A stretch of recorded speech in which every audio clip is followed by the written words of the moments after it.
Hello, everyone, and welcome back to the Burning Crowns campaign. Pleasure to have you back. We are joined here by the members of the Long Promise that remain. We have here, played by Jack, Kage, easily the greatest warrior I have ever had the honor of being witness to. We have, played by Graphical Ronin, Jason. We have playing Ash. Proof that not all nobility are dickheads. We have, played by Silverr Kitten, Alina, woman who is living proof of the enduring strength of love. And we have Superbia Crest, played by Griseldad, my best friend. Lastly, we have the man that killed me. Everyone say hi to Generous Heel. Hello, Generous. Hello! Hey, It's Jack. me! Hi! They'll never find you. Want to watch me do it again? Yes? Is that Good! a plug for the VODs? Is that a plug for the VODs? Watch me die. If you want to watch me murder my friend again, please tune in to our, the session where he died. Find out! Watch the whole campaign again! Do it! Do it! It's funny! Do it! Give us the views. Give us the... as ever, I would like to remind everyone that this is very likely the finale of our campaign. And for the very last time, I would like someone to do a recap of what happened last session. There will be no point of inspiration given. There is no need to.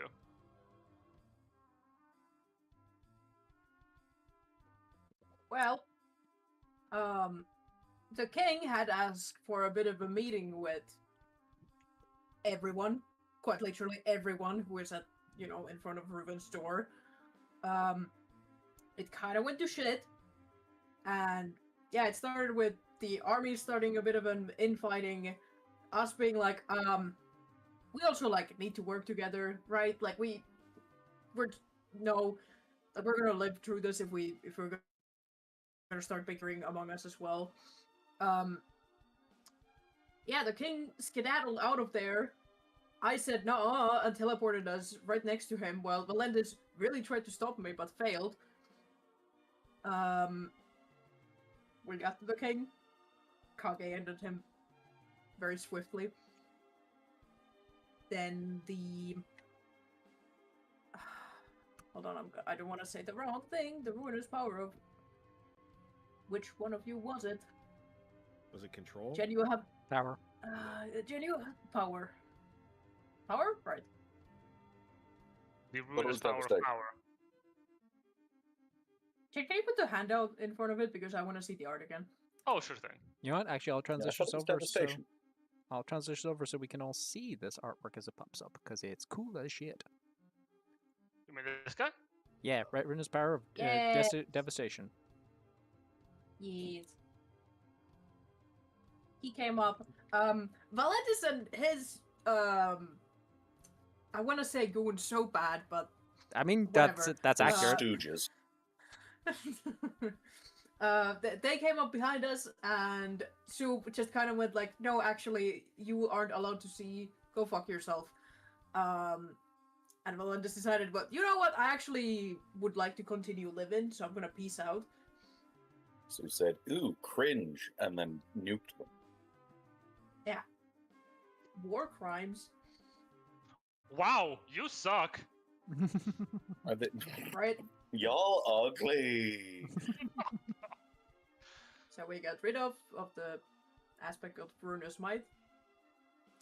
We started seeing our chains disappearing from us, except from Sue.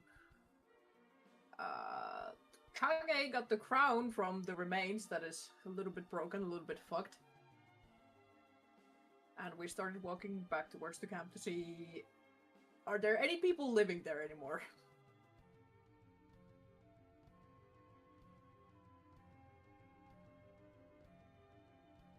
Yes, indeed. And we returned back to the military encampment.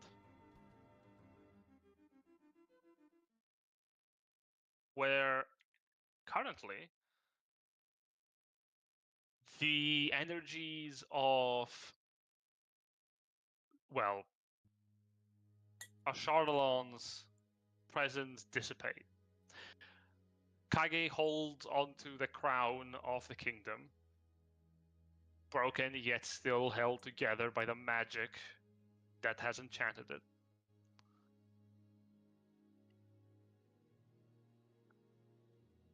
In the distance, you The king see. didn't.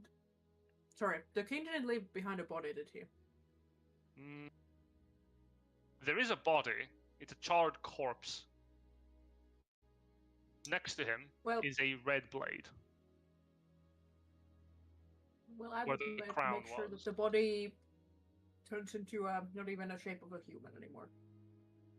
It dissolves into black sludge. You don't feel anything.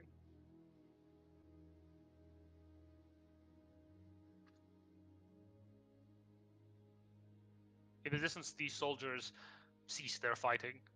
It takes a moment. Not all of them are certain of what has transpired, but they are dead. You can tell. Unmoving bodies on the ground. Wounded soldiers in betwixt it all.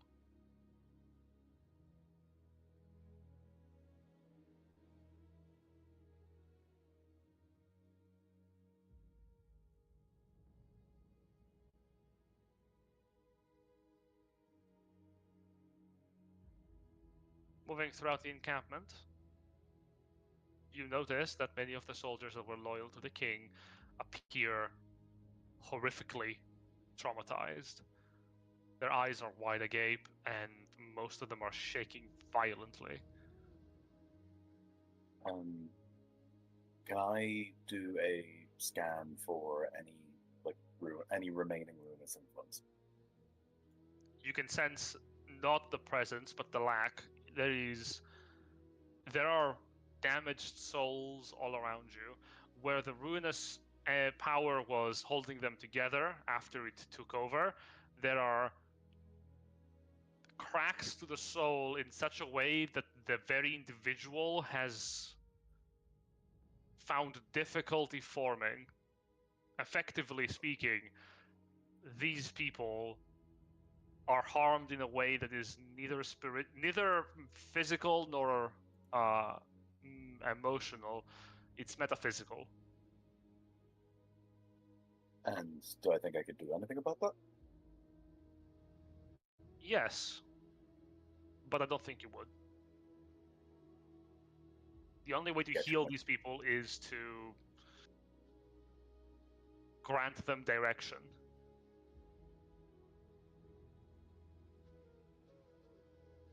Well, Sue will spread her multiple wings and at least fly over them to, at barest minimum, give them the comfort of knowing that they're still being looked after. Not a single one of them looks up to you from those loyal to the king beforehand. It's not that they don't want to, it's that why would they? There is no purpose for them. The rest of the soldiers do. Some cheer and yell in celebration. Others groan at the spectacle. Sue will make a mental note to tell Varric about them, see if anything can be done.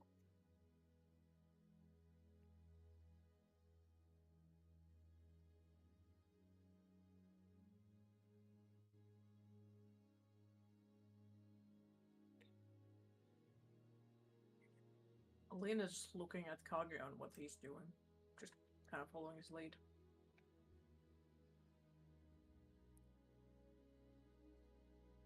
Ash will try to organize groups of our soldiers to get these people to some kind of a bed or make some kind of an encampment for them, because they're obviously in bad shape. You take command quickly. It's almost as if most people are waiting for someone to shake them from the stupor, and it swiftly switches back to movement. People are grabbing fallen and harmed alike and attempt to treat wounds, attempt to push them out of harm's way, or check in on anyone who is actively still breathing. Impromptu field hospitals are put into place in larger tents. You can tell that the damage is severe.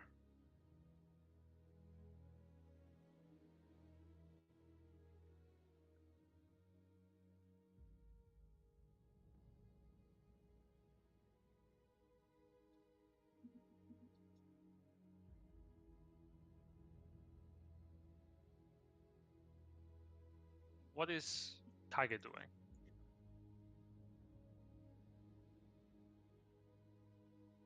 Just kind of looking about and everything that's happened that really didn't have to.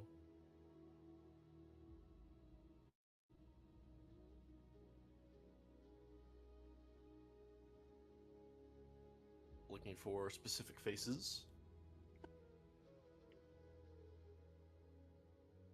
You find your commanders. They are still alive.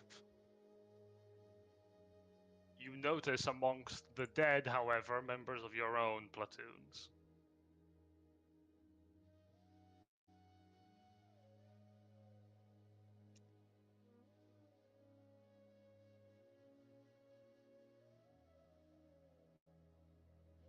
They'll have some time.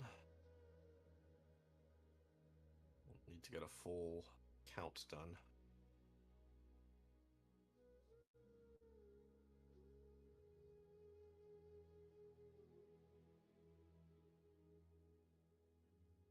You think they're still able to,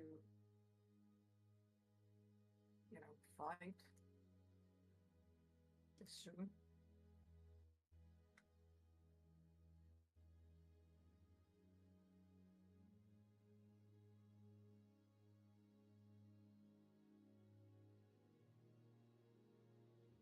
They should be.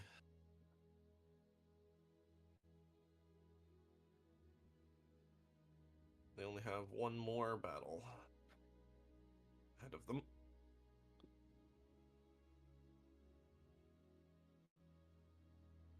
For now, we'll give them a bit of rest.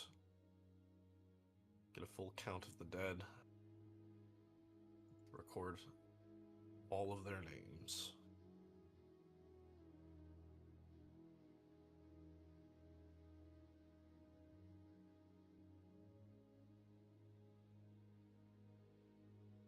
And then we'll topple the last domino.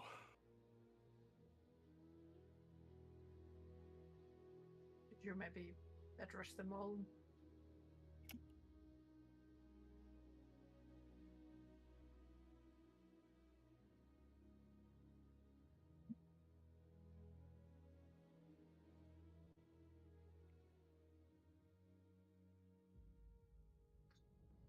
I need a moment.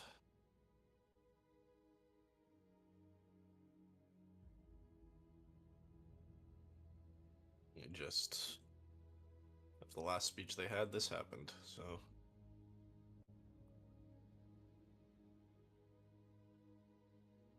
let's give them a bit of time.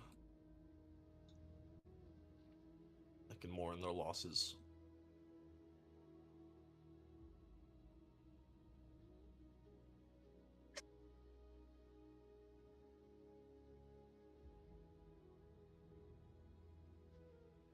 They want us to do.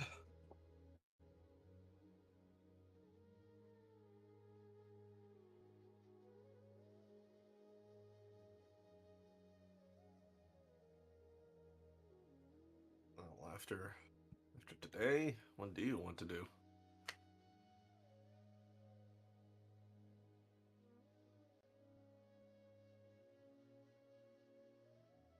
I don't know.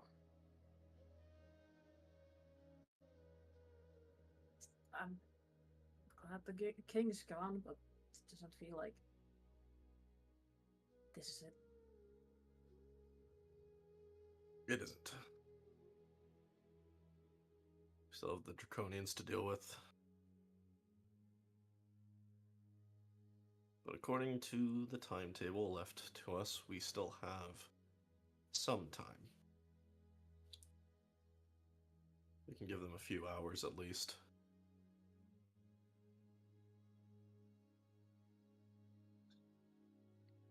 Let the news spread.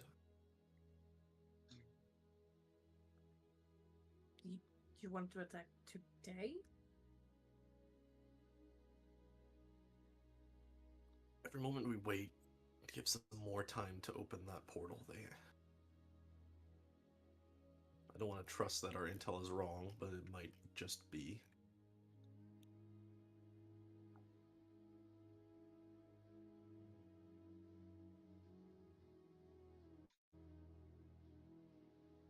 Right. I'm sure everyone would be glad to have this done with.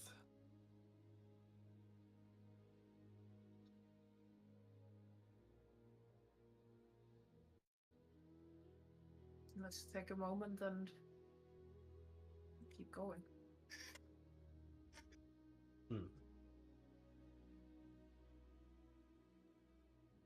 It takes a few hours for the dead to be put to rest. Mainly because the soldiers are too wounded and tired to do the effort efficiently. But they do. Put to work. By the time they are done, a small graveyard has been raised north of the encampment. Just outside of Ruben's door, a collection of gravestones, mostly crafted out of the remnants of pole arms and the shields of the fallen. Whatever weaponry they had erected as monument. There is not enough time to make tombstones.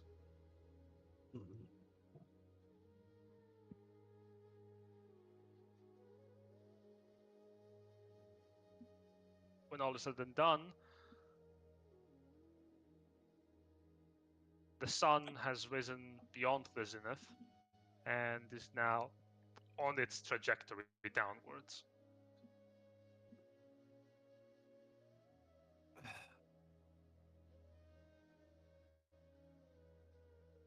Over the distance, on Elgrabane Castle and Ruben's Door, a collection of dragons float in the air, flying information. Like swarms of blood-soaked ravens, different colors glimmering in the distant sky.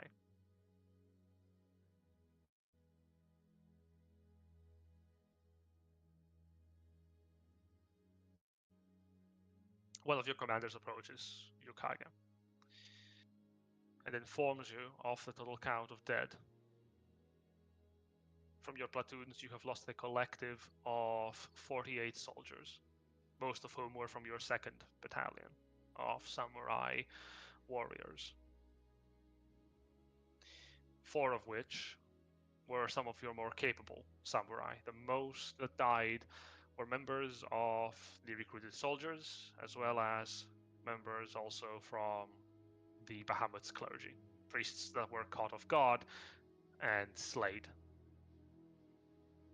But the rest of the army, it's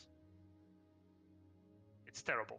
Every single squad has at least 5 to 10 dead, and half the army, those most loyal to Giles, are unresponsive to commands, unable to function in any capacity. To put it simply, more than half of the army is currently unable to fight.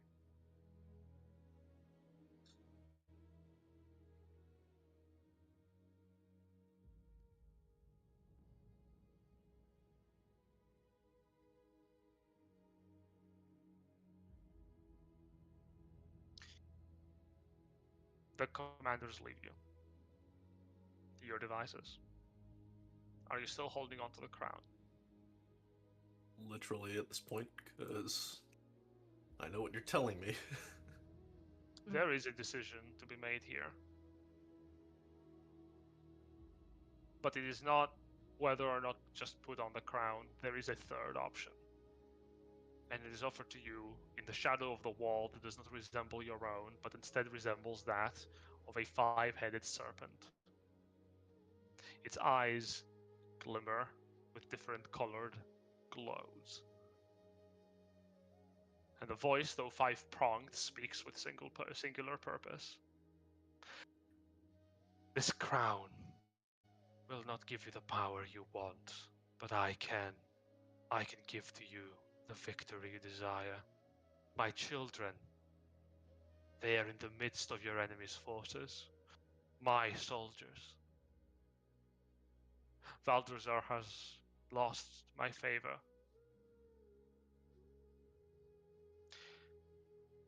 I do not need a king who will become a pawn to the crown or any other effigy of mortal stature. I need a king loyal to me. I can turn your enemies against each other. You just need to put that crown where it belongs, to pieces, amidst the last body that bore it. To prove your loyalty to me, you will be king of no mortal kingdom. You will be king of dragons. At the same time, the crown echoes with its own promise. It is not exactly spoken as much as it is truth. The crown can bestow upon you leadership. The leadership of its iconic authority. You would become king of this kingdom while the crown is on your head. A promise made by the magic of the Fae and the cunning of one particular vile dragon.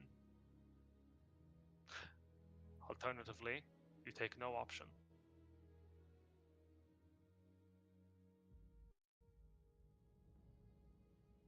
And the Krandanovar remains within this land, and they will continue to spread. For you have no army to fight them right now. And you cannot be everywhere.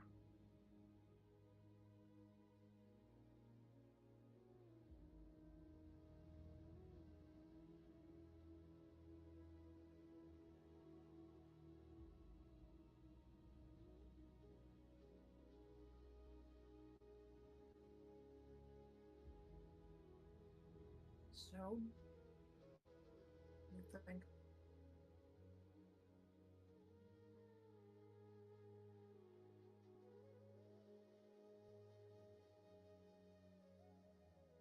He's just sort of staring down at the crown in his hands.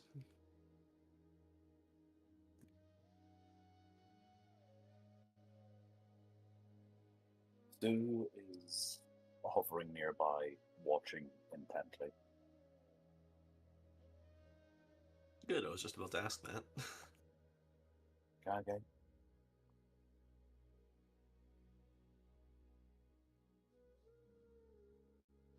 Kage?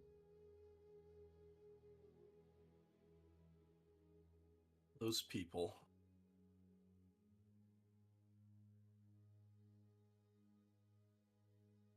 The people that were broken. But the last one to have this on his head.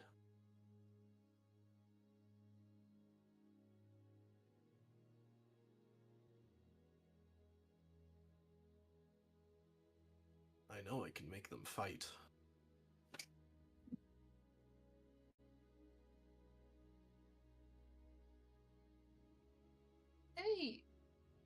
Are they even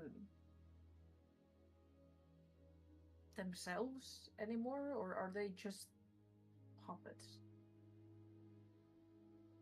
I can explain if you want, or Kage if you would prefer. Please. Thank you.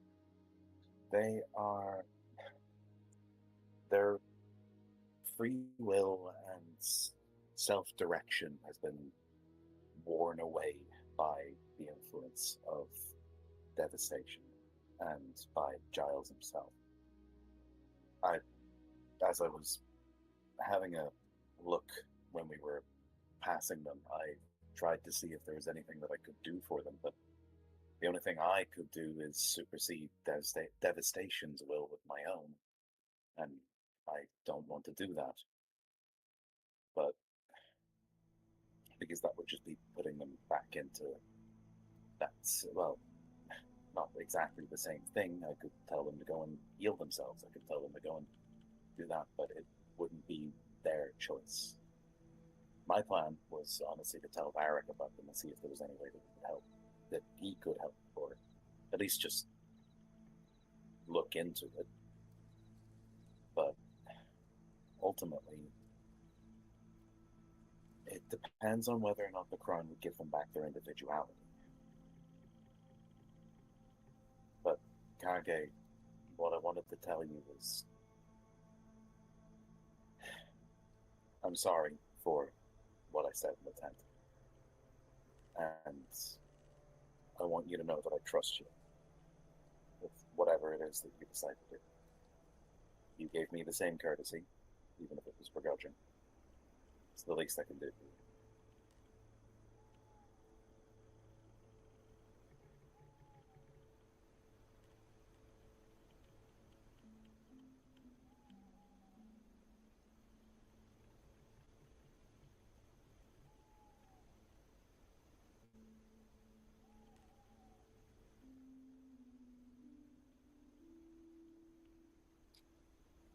Even if there is a way to make them fight this battle,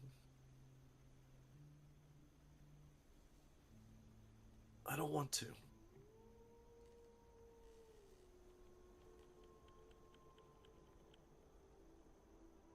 If you would, when this is all over,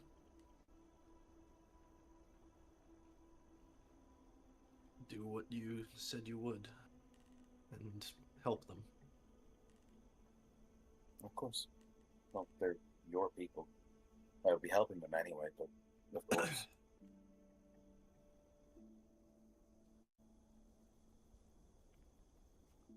They're yours if you'd like as well.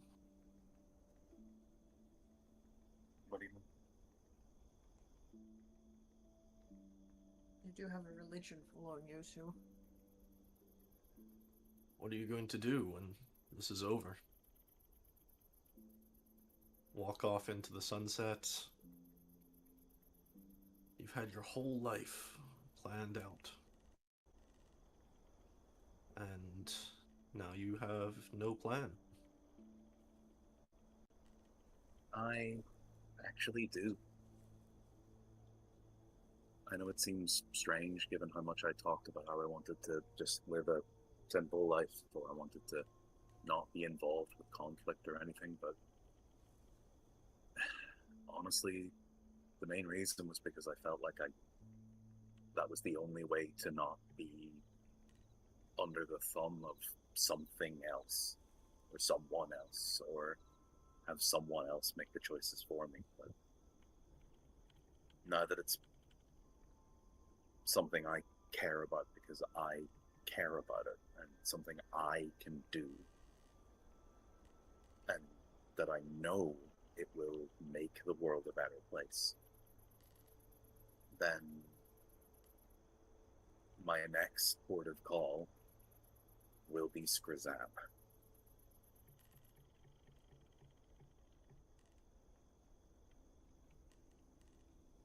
She needs to be gone.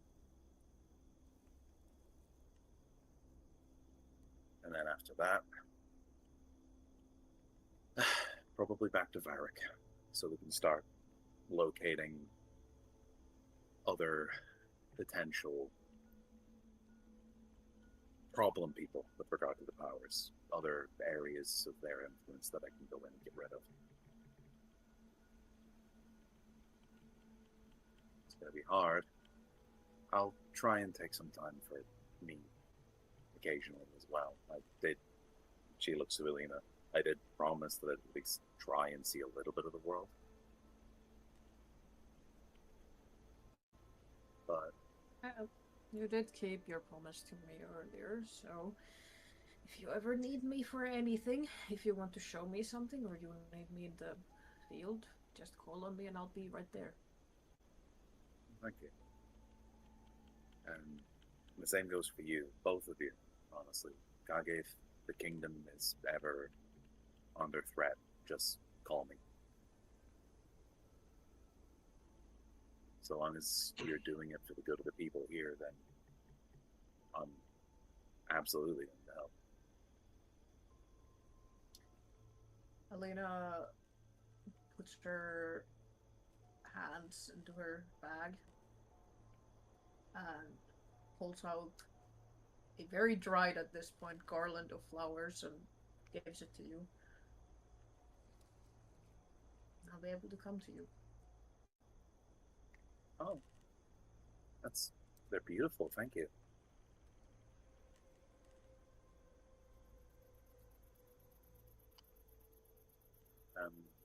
I don't really have, well, she rummages around in her pack and her I suppose pack, and pulls out two little ornaments, two little hair ornaments. Here,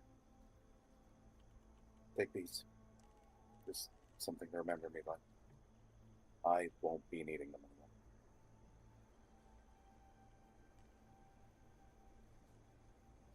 I know where to put the other one. I'll keep one to myself.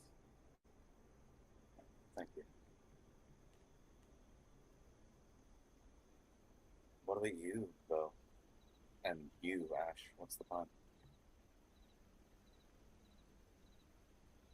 Well, I suppose I'll stay long enough to help Kage's into transition in a post-war kingdom, and then I'll pick up stakes and keep moving.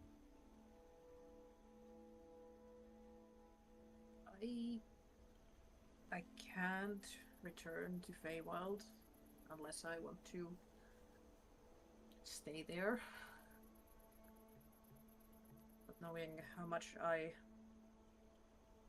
well, quite frankly, fucked things in there, I'm not really in a rush to return yet, so I guess I'll stay here.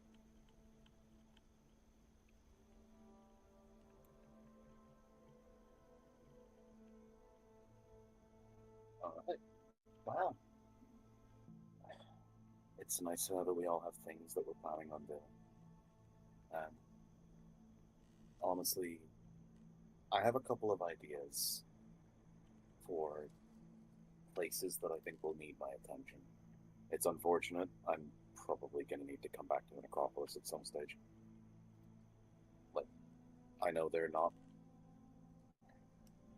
She's gonna looks unhappy for a second. They're not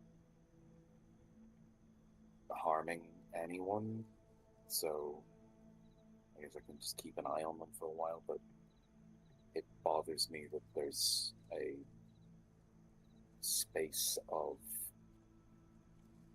ruinous activity that's just in the middle of this kingdom, just there.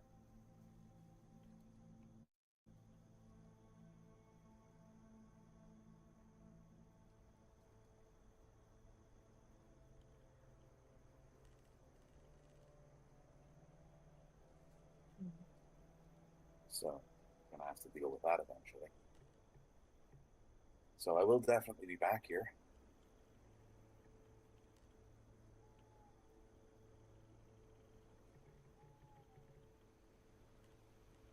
Hopefully it will be a better place than when you left. I hope so. Thank you. Okay. I mean, yeah. So, King Kage?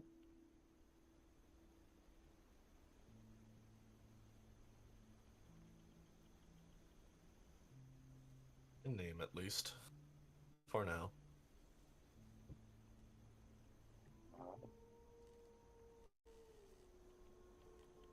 So what's next? Right now.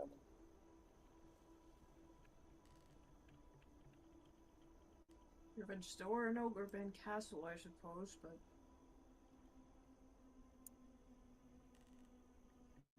Yes.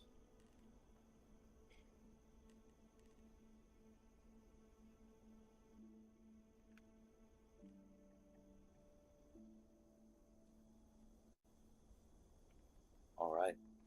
Well, One last that's the time. case. Eh, One last time.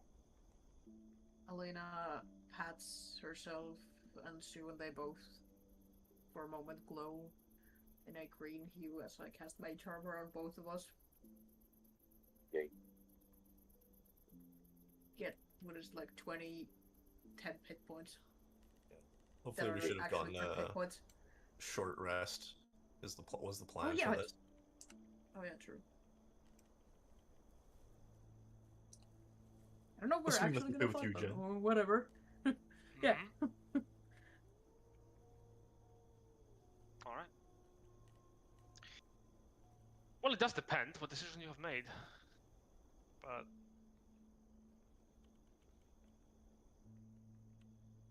how to say? No, I need to know what decision you have made. Clearly. Well, You tell us these options or no? I have told them to the one that has to make them. Yeah, I know. I'm asking, will Kage tell us the options or no? not yet. No. I mean, the obvious one is put on the crown or not, which he's kind of dealing with, but he hasn't done it. So. Oh, hey, since you're holding the crown, Alina, like at some point, she like also holds it, doesn't take it from your hands or nothing. She just wants to like take a look at it and understand its magic, I suppose. Since we have some time. It is tremendous, and it is powerful. This is a legendary item in your hands, held together by more than just the belief of people's authority to rule.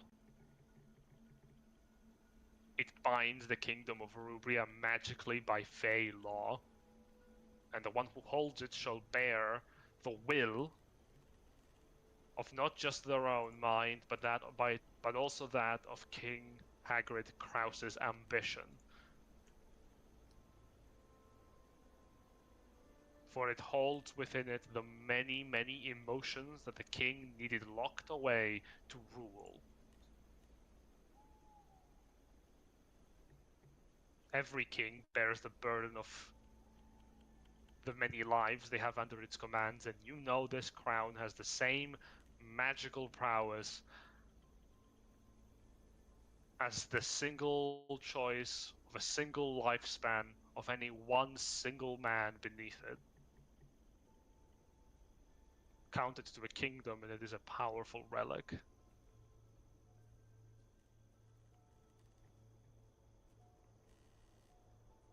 No, It it's is powerful. I don't like it though. I don't think it should be here. Yeah, I think it needs to be destroyed.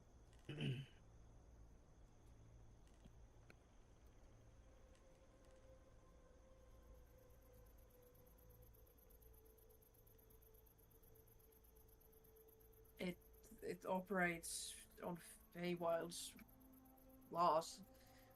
I don't think it should be here.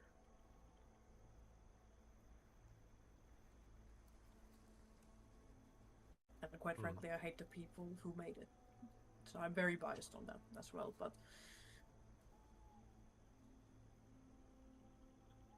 I wonder if it could be remade.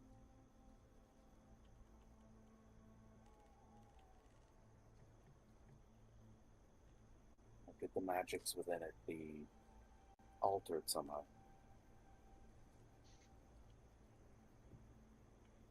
we have a Celestial and a Fey over here, so could give it a shot, but it could also end terribly. Yes, if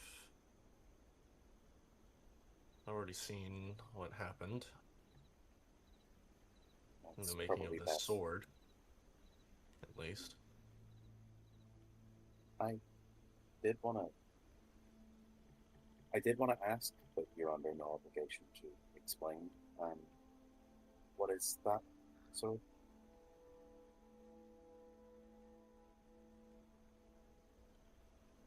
I can taste the influence off of it, but you know. Again, apologies, I'm prying.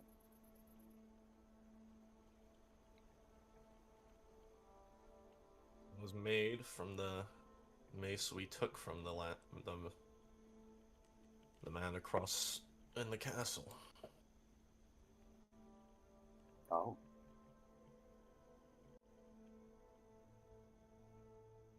Baldrazar's nice.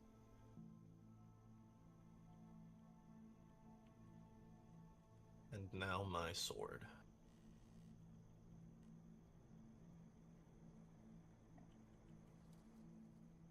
You know what you're doing, Kage.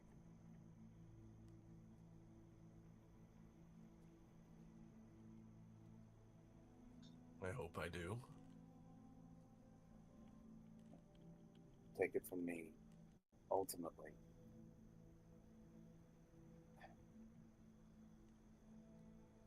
So long as you, whatever the power is that you've got, so long as you use it for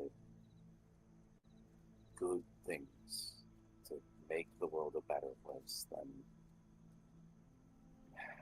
I would be a hypocrite if I said it not a good king. If you could choose what this crown did instead, what would it be?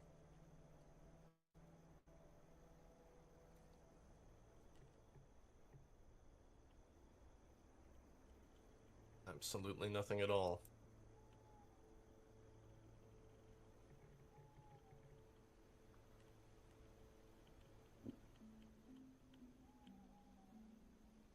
Hey, Jen. I could maybe make that happen.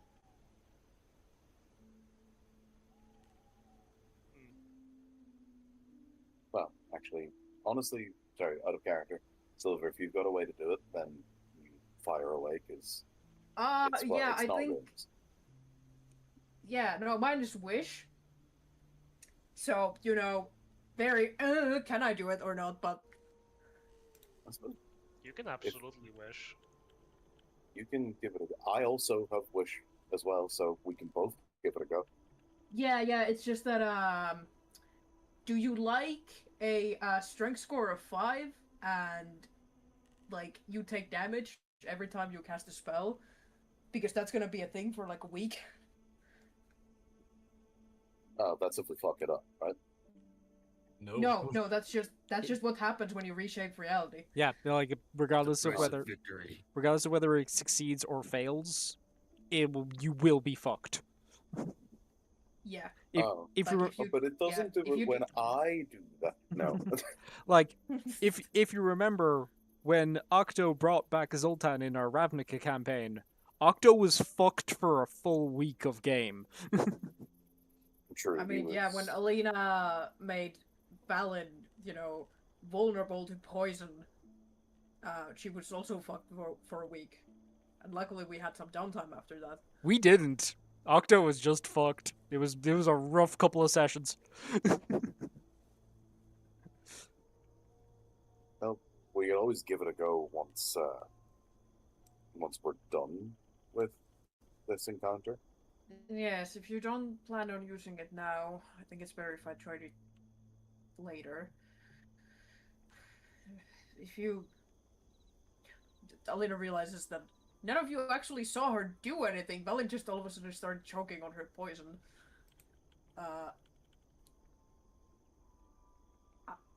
I made it happen that Balin started to choke on her own poison, and I think I can, if nothing else, try to nullify the magics of this crown.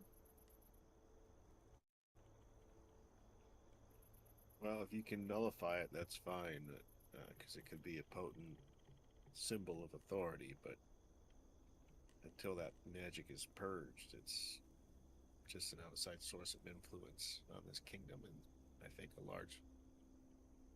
largely to blame for the misfortunes it suffered.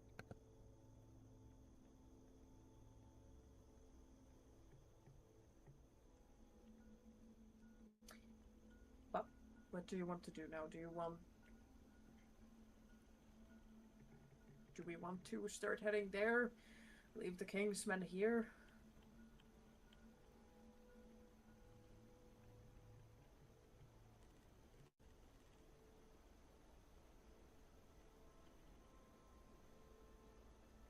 I do want this to be over.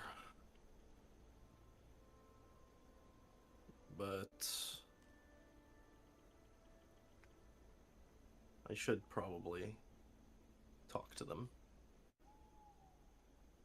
They'll have heard the news and want to see for themselves.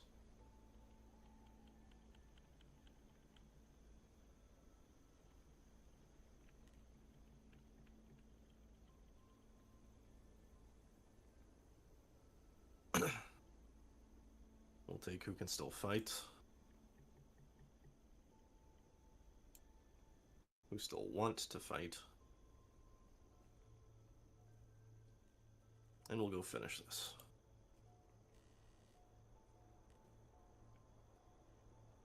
Alright.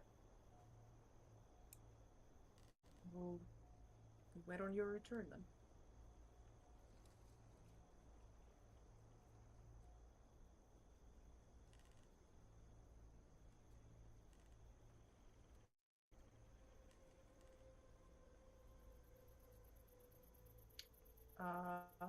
Well, Kage goes to talk to the others. I guess I'm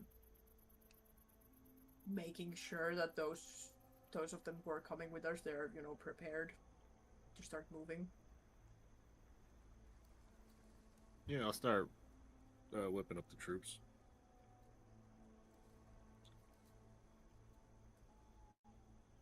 Alina got social skills of 0, but she's like, okay, yep. I would like you to come with us and be ready to leave so we can fucking book it once we start moving. Yep. Try and gather everyone in front of the temporary gravesite. Yeah. Jen? The microphone. Yes. All right. You exit and Kage, you move around the camp. I will not lie to you, spirits are down. Most of the army present here who are capable of fighting, they just had to fight their own. It's not exactly brimming with the desire to inflict violence. If not, there's mass confusion.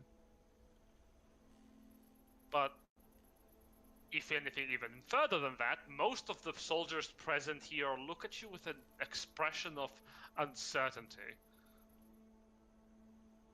Alright. For all most people know, you are the reason the king is dead.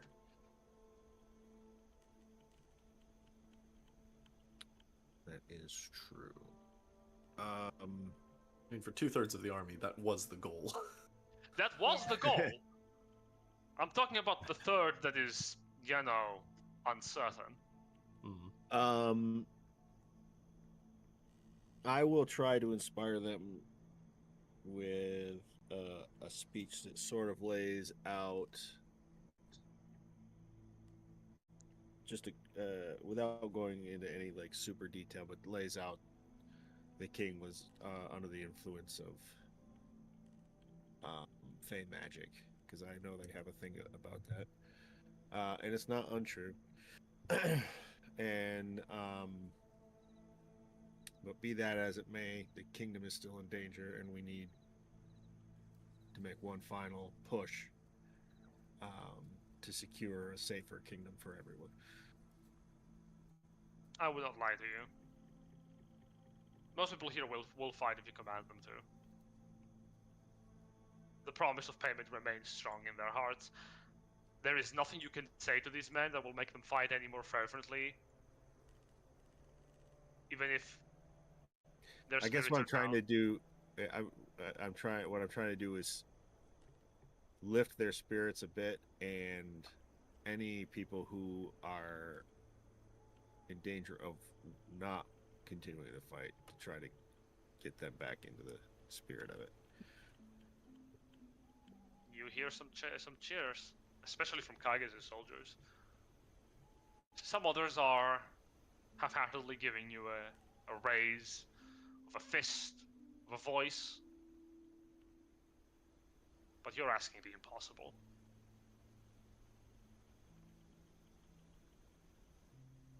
Most of it is performative.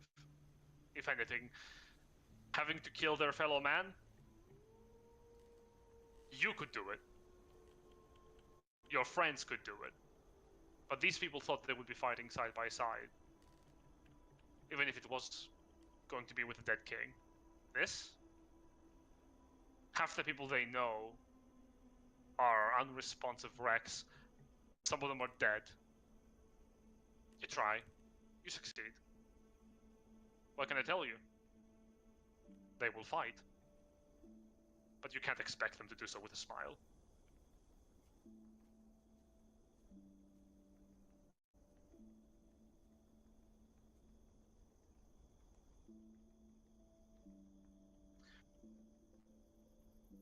Kage, you go.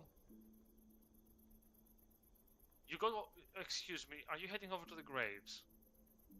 Yes, and commanding everyone who can stand to come over there as well. You gather as many soldiers as you can on the way. Most of the soldiers of the camp following you. Yeah, we're helping to shepherd the people there as well. Most of the soldiers of the camp follow you are your own. Many others, you give the command and some of them are straight up ignoring you.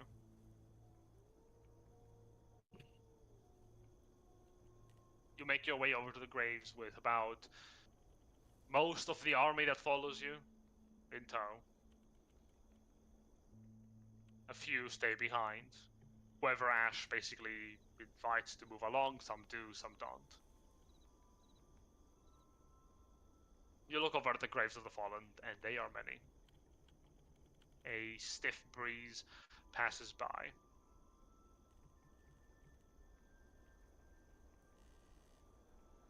You look back to the soldiers, you see their colors. On their tabards, on their weaponry, the heraldry, stained with blood.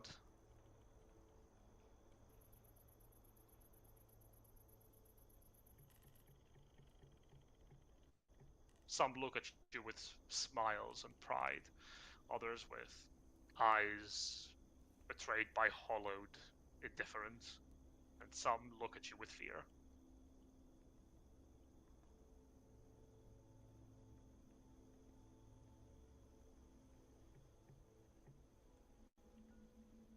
This is where I wish I had a cleric. Get that booming voice. You had a cleric. Yep. Shut up, Benny, you're dead. Yeah, that's You what I'm look saying. all around. The funny thing is, you do have clerics. We actually do? Sweet. Yes, you call upon one of the priests of, well, Superbia's Crusaders. One of the very few left. Correct. She comes to you, this young lady, and with a touch of magic, your voice can echo throughout the encampment if you so wish. Yeah, I'd like the no-shows to hear as well.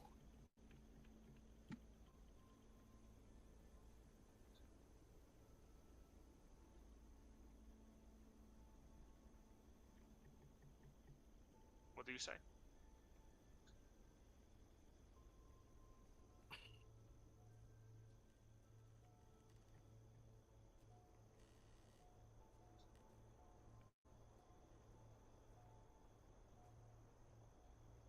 He's gonna sort of pull out the crown and just hold it in his hands.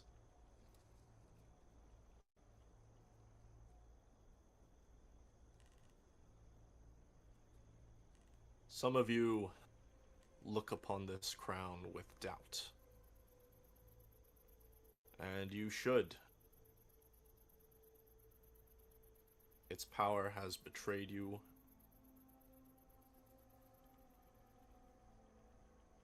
now that I hold it.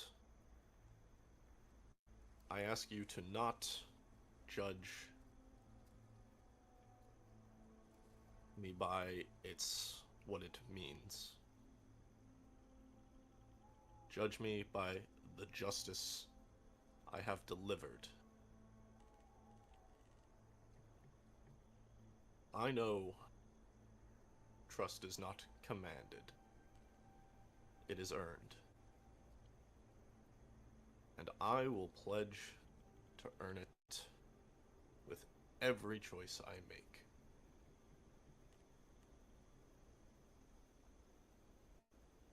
Today, we bury a great corruption. But we also bury good men and women who stood before different banners.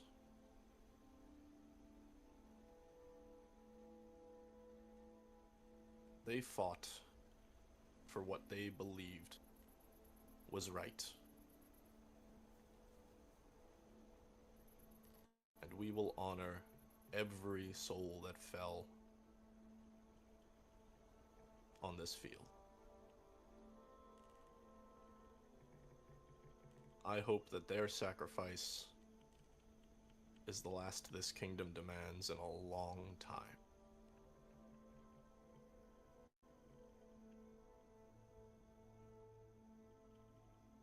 A king does not stand above his people. He stands before them.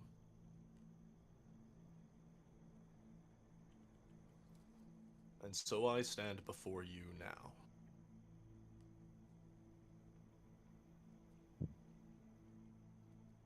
To follow me, to follow this kingdom one more time.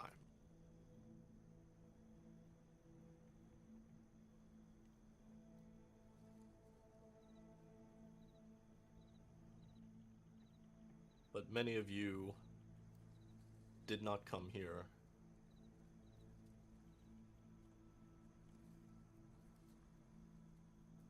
with this in mind. And he sort of gestures to himself.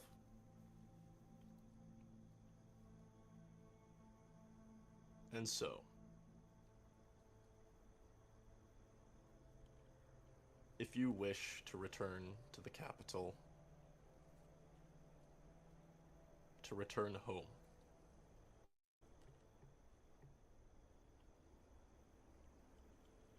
you have my leave to do so. I free you of your duty.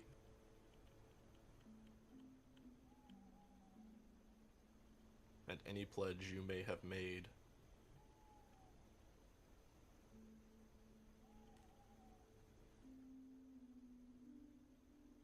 And any dishonor you may feel you harbor after the events of today.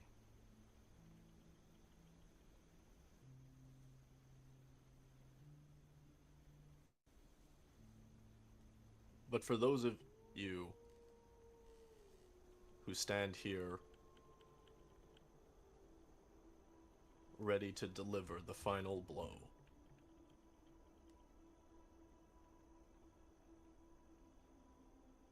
to the hundreds of heroes I see before me,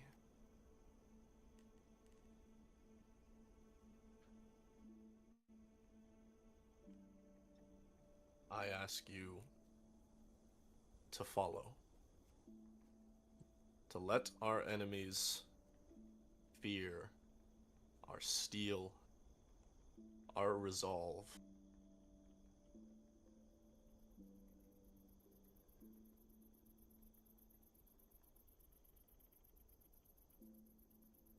whichever path you choose. I urge you to walk with discipline, to fight with courage, and to live with honor. From this day forward, this kingdom will deserve your loyalty. I promise.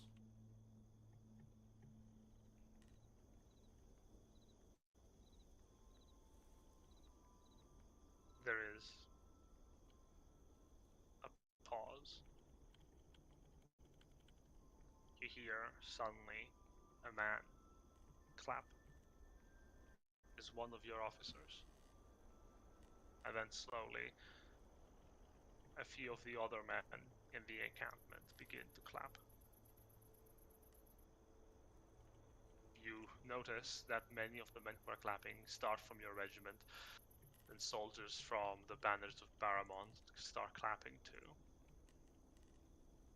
And there are even men who looked at you with indifference begin to lift up their hands and clap as well. The men rally to your voice. Not all of them. You notice a few men look at you with disdain. One actually moves forward. They appear to bear simple weaponry, simple tunic. He comes to you with a spear in hand. You notice that the man's visage is that of Crondinian descent.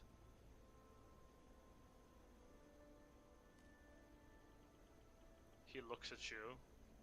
He takes off the tabard of the long promised army that he is wearing. You made a promise to me back in now that I would fight for you and I would have a home. I fought for you. I traveled for you. You and yours, the moment we landed on this kingdom, you left us. You had your reasons and you left us. We marched. We fought. I have nothing to show for it. Absolutely nothing. You took me from the gutter and you put me on the trenches. You put me in the fields. And when I close my eyes, I see the dead. The people I laid with. Their eyes will never close again. I want nothing from you but what you promised me. And you are not even going to give me that if I stop fighting? To the hells with you and yours. I hope you all die against the walls of your enemies, kicking and screaming. The man tosses the tabard down to the ground as hard as he can and walks away. Following him are many members of the promised army.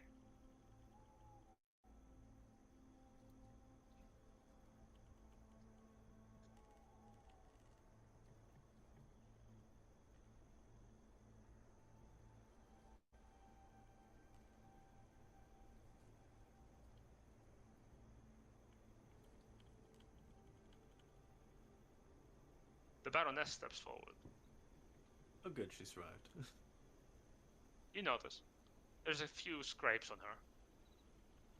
She stands looking at you as she approaches.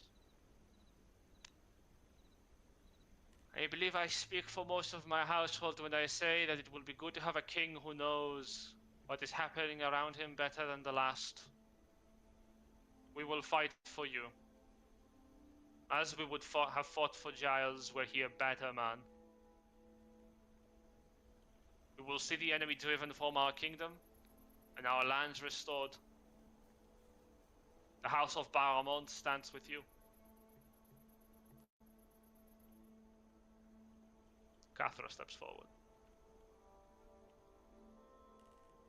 I bear the honor of representing the House of Vernitilion, and we will stand with you as well. We will not leave. I could not do this. My home is in danger. There are people here I care about. People here I want to make a family with. And I do not want this land to be crawling with monsters. I really hope what you say will come to pass. And for that hope I will fight.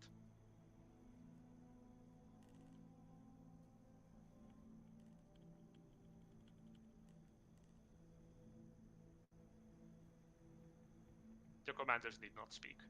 You know their allegiance is yours.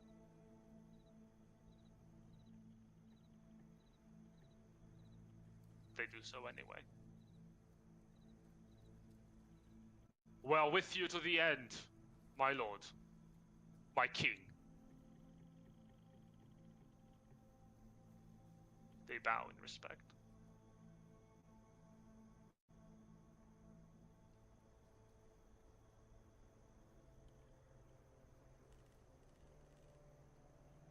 I thank you all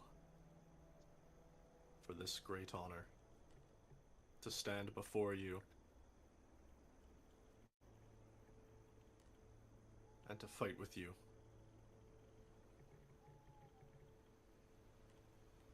To those that have left, I bear them no ill will.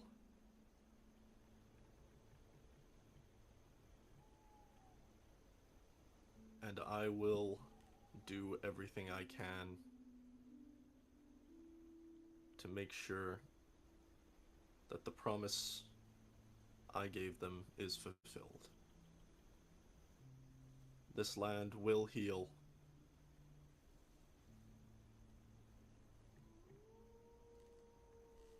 The battlefields, once scarred and burned, will not lay barren forever. We shall rebuild what has been broken and not stop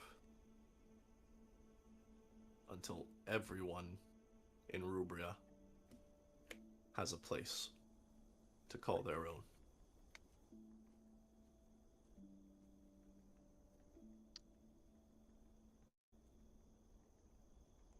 There's a pause of silence.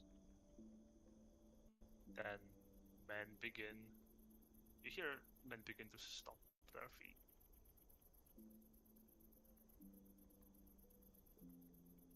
In unison, a thrum.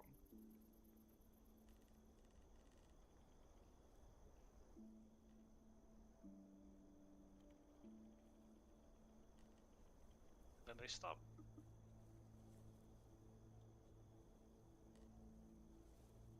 Looking at them now, the army you have is meager.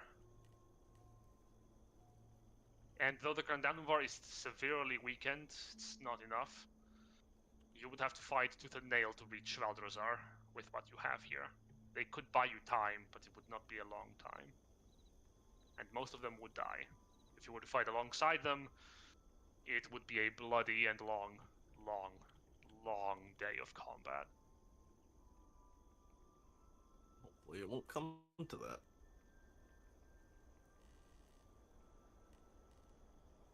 Guys will turn. I'll let the cleric go. She walks away. Yep. The rest of your Oh. soldiers, given leave, will probably also start dispersing. Well, Lied to just- you. I think that went well. As well as could be expected. I think some of them forgot that they're fighting against draconians and not one another.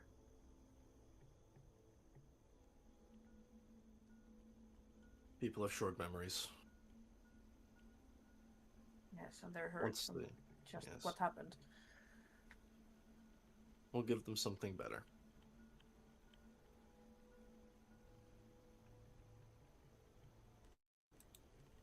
Well,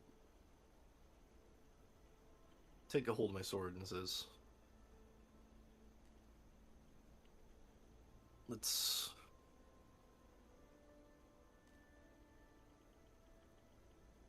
I'm ready to accept.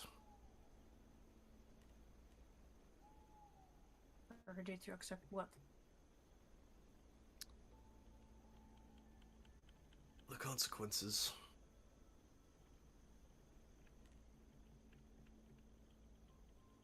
What are you doing?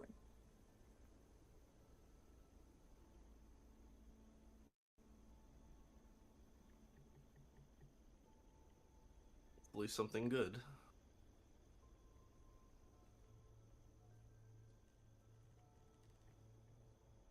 These aren't the only forces I have at my disposal.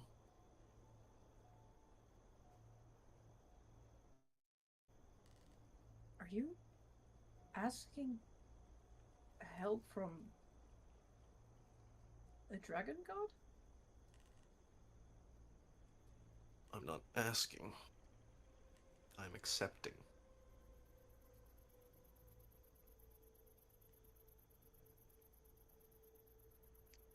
If it saves more lives,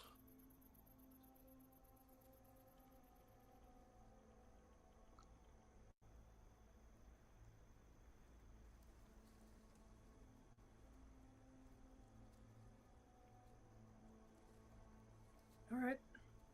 Let's see what happens.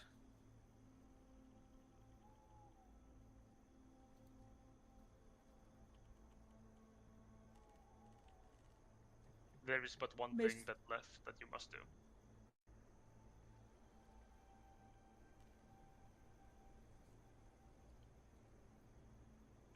I believe you still have the crown. yes, for now. There is one action that the Queen has demanded you must perform in order for her to grant you her support completely. Support you have earned, and that is that the crown must be cast aside with the last who bore it amongst his remains. You will not need it where you are going. You will not bear the crown of men, you will bear the crown of a goddess.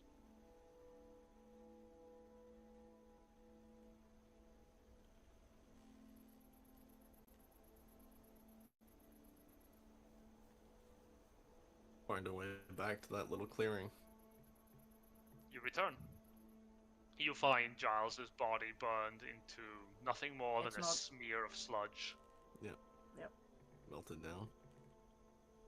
But the spot remains charred, almost as if his stain is not exactly wiped away from the world completely. It is a shallow grave of dark. The crown you hold in your hands does not beg for its continuation. It was made to be worn by kings, kings of men, kings of the line of Kraus. If you are to be more than that, then the crown must be severed.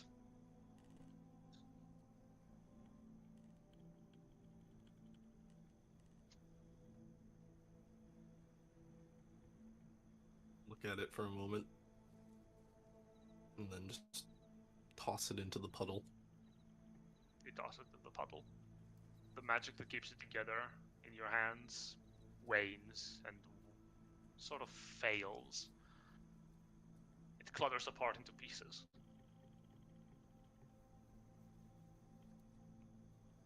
As it does, a great smoke begins to sizzle and burn between them. There is almost a figure in the smoke, a woman. She stands 8 feet tall, dark as night, yet her eyes glow with a 5-color tint. She smiles. Tomorrow, my children will open the way for you. You need only walk through, and you will have everything you have earned.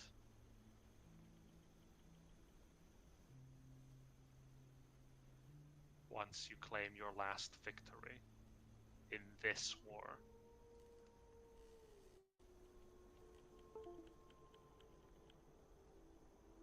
I want you deeply to say the words of fealty and loyalty to your Dragon Queen.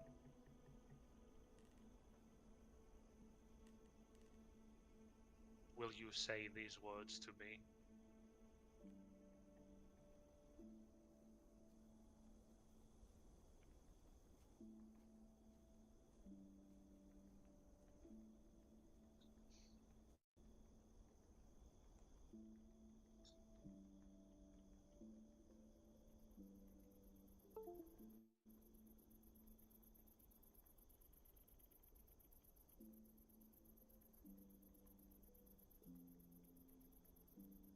Your silence is understandable. The heart does as the heart wants. I do not claim you as a lover. I claim you as my chosen in this world.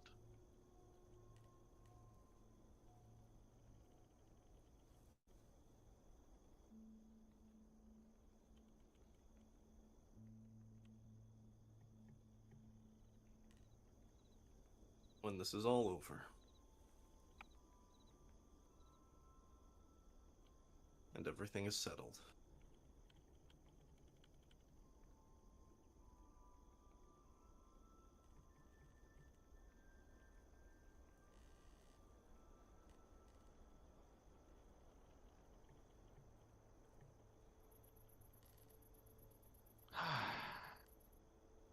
I will give you How- what you need.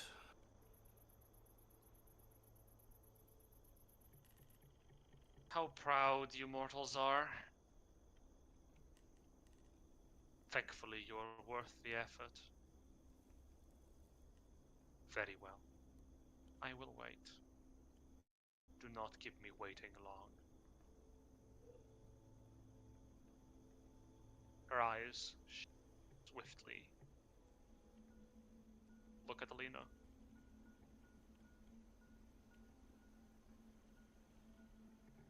Lena looks And then kind of disgusted looking back at her. she smiles. And her mirage, her shadowed image, falters as the last bits of the crown melt away. Magic thrums in the spot as it is released back into the world. Even though it seems like something else has claimed hold over a portion of it, the rest returns back to where it's supposed to be.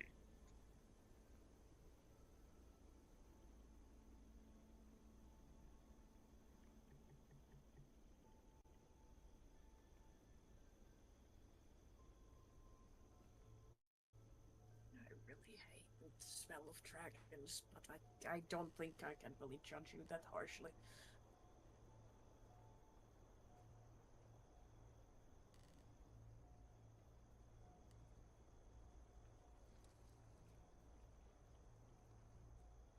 If this war has proved anything, it's that we need to find a way to get along. There's plenty of land.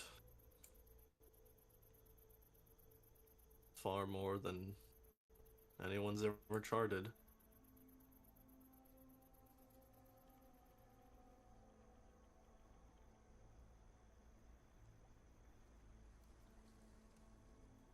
I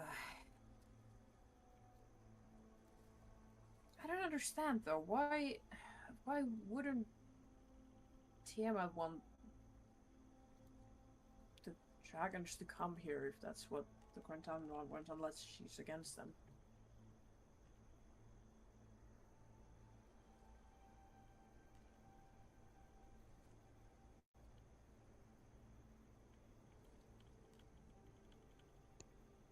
Maybe that's a question I'll ask.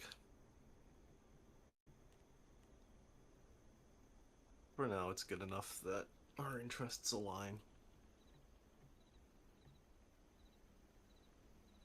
She did say tomorrow though, so...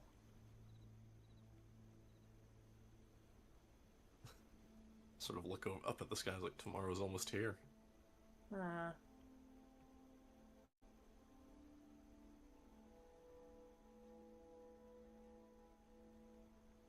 Do we wait for daybreak?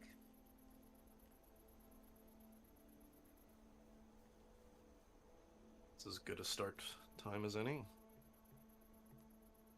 I don't think half of your troops can see shit in the dark, so... Agreed. Unless anyone else wants to do anything else, morning will come. And you Do will... we get a long rest or no? No. There is no man. rest here. Okay, fair enough.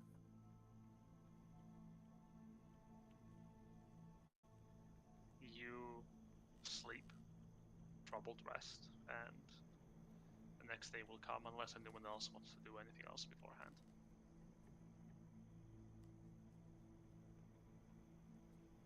Very well. The next morning comes, and quickly you arrange your men into formation before Reuven's door. And hope that Tiamat, the Dragon Queen, is true to her word.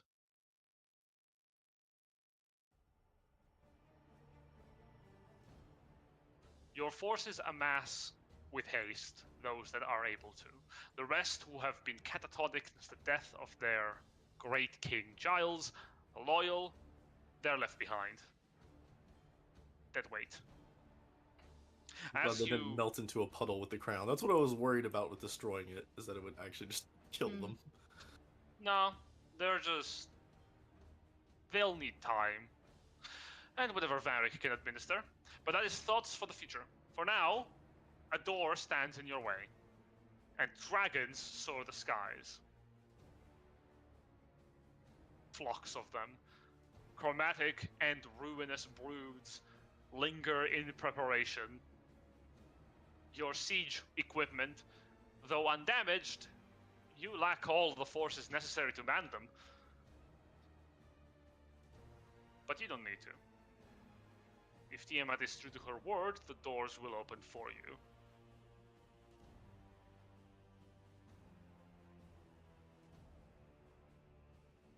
As you stare,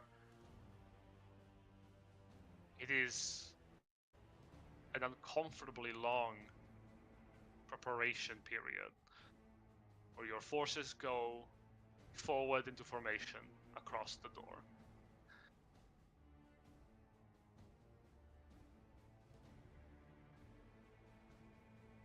Are you, Kage Venture, loyal to your queen?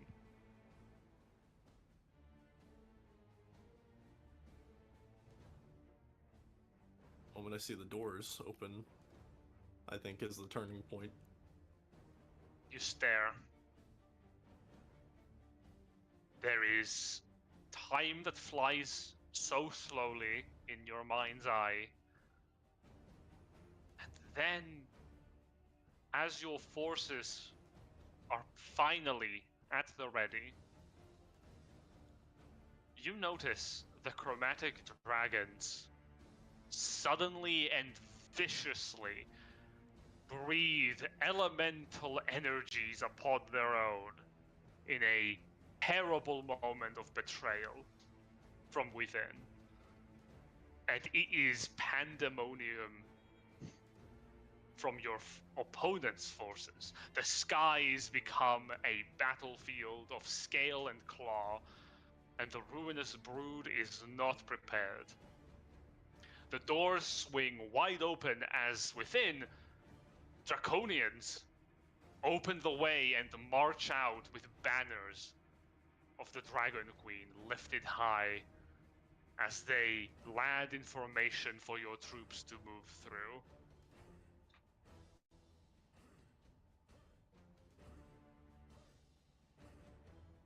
Your soldiers march unless you give them different orders. There. I'll just draw my sword, point it forward, and just start walking. And the men march. It is a terrible display of strength as dragons tear each other apart over the skies. Bodies land on the ground and into the valley that borders between Reuven's Door and Ogrebane Castle. As you march through the door, Draconians stand beside you, the same visages you have fought against all this time. Uncharacteristically, it is ever so strange to see a Draconian proud on your side. As you pass by, a mastermind greets you. Welcome, chosen of the Queen. You have been expected. The door is open, and our forces already meet the loyalists, those that remain of Valdrazar's feeble group within the castle.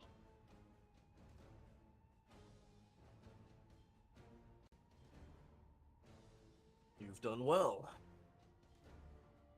Didn't expect there to be this many of you.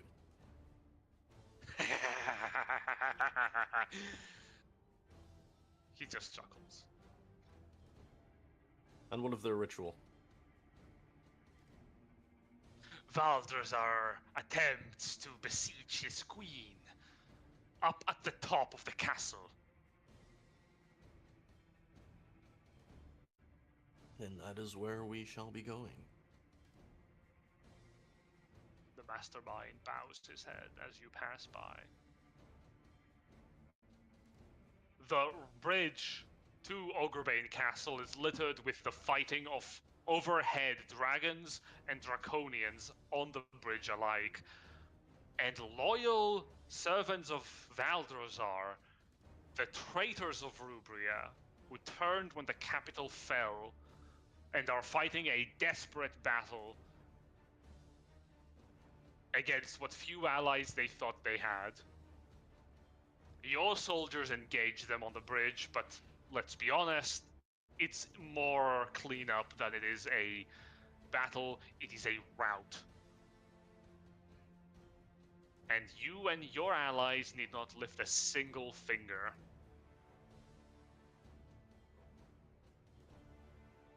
By the time you reach Ogrebane Castle, the corpses of a myriad of ruinous brood dragons litter the surrounding lands in broken bone and exposed throat. As you approach the gates, you see chromatic dragons bellow out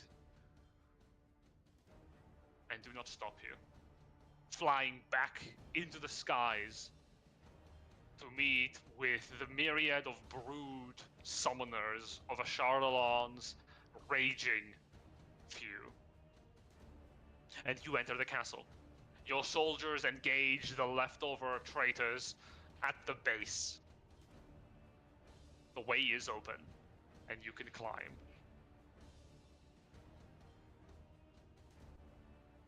And so we do. What do you mean we go with style? We fly. You can also do that. Just hover up the stairs. I can't. Yep. It's funny, I think like literally everyone has a flying speed now except. Yep. Okay, Yep. look, always just take a hand, like a hand on his. Just like picking up a cat and he's just got his arms out. It is very easy to get to the very top. Some draconians stand in your way, weapons drawn, a moment after they're dead, on the ground, slaughtered. They're not obstacles. Or, poofed into the things that draconians do. Some do. It's not even worth mentioning.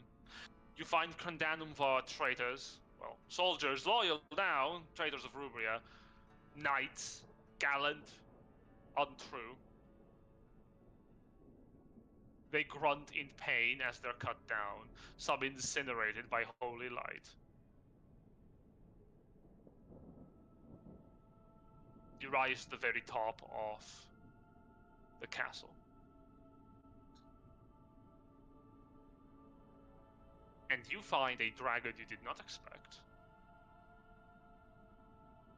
Burning in the middle of what once was a chamber meant as a memoriam to Ogrebane himself, leader of men during Hagrid's crusade against the goblins and the ogres of the land, has now transformed into a chamber befitting of a red dragon's splendor, Ember's chamber. Now Valdrazar huddled within, who is splayed on a throne, defeated.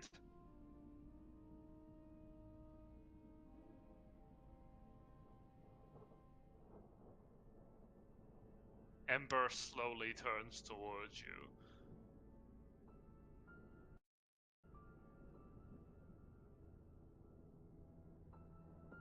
You sense ritual magic within this room.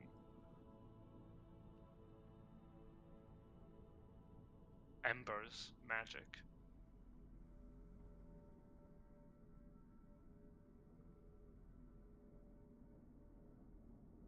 Ah, so you have come. At last. I greet those most worthy. The ones who liberated the capital, the kingdom, from the Crandanumvar's clutch. Remember what I told you. Tiamat holds this land.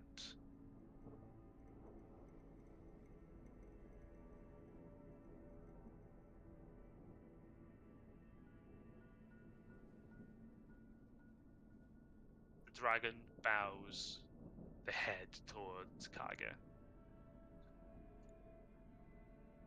And I am a loyal servant of my mother and those she favors. There is only one question remaining. Ember steps aside, long limbs crashing against polished blackstone, revealing fully Valdrazar's form. And you look at him now and you realize he is bloodied.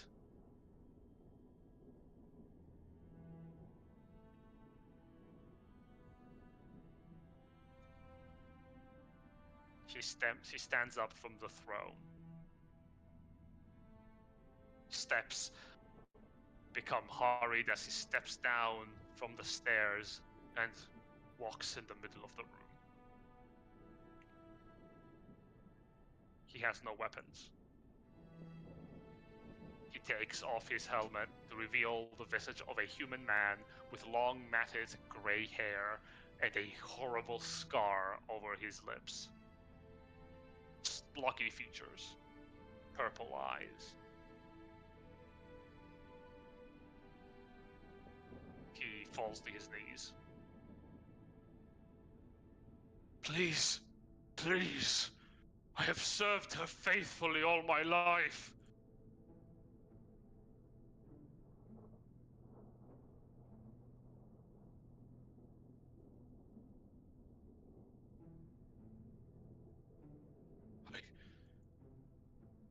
I can be useful. I can be useful. I promise. I promise. All I have done has been in her name. I did not want to fail her, not again. After I've been given this chance, I did not want to. Please. The man lowers his head to the floor, spreads his arms against the pavement.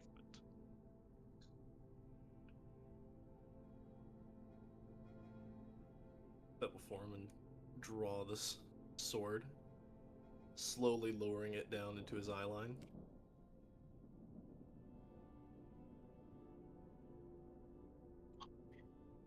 Glorious Queen, please forgive me, forgive me.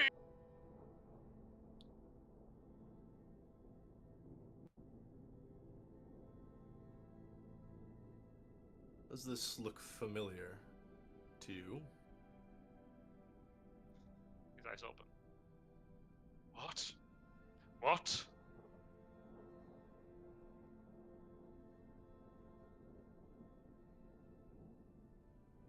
Sort of the sword just glowing with energy.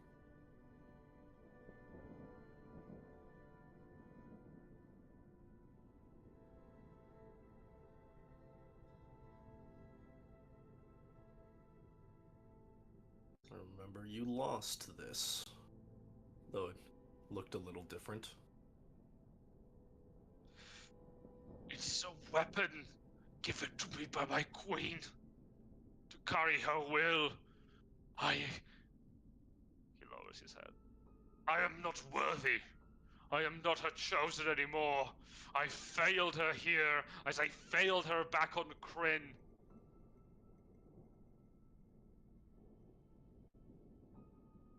But Yes. I could be of use to you. He lifts up his head. I am loyal.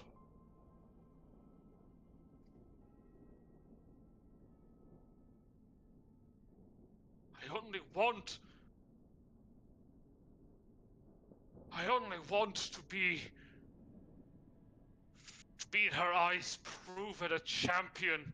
But if I can serve her chosen, I will, without question. I will not fail you, I promise. Please. Then I shall give you one task. Thank you. Thank you. He bows his head.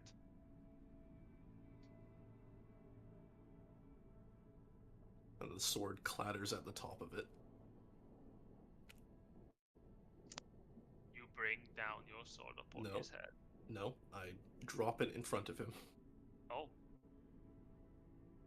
It clatters to the ground.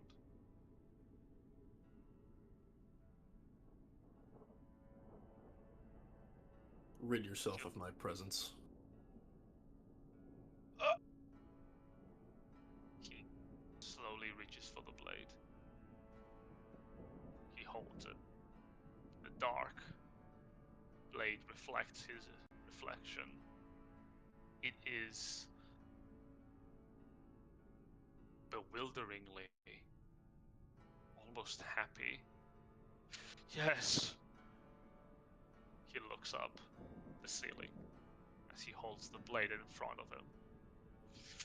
My queen, accept me! Accept me! Body, soul, I am yours!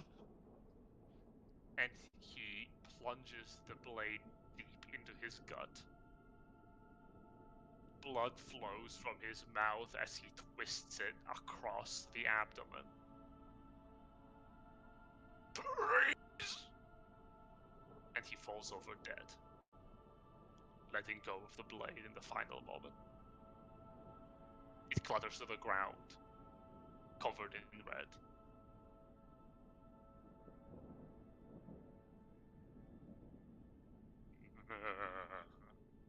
Ember chuckles. Pity. But his failure was great. As was yours. Collect the sword. Careful. You are her chosen. I am her child. He leans forward. My failure, I have paid for. But my queen has forgiven me. And I do not need your forgiveness. However, I have been tasked by my queen to be your servant, provided you serve her.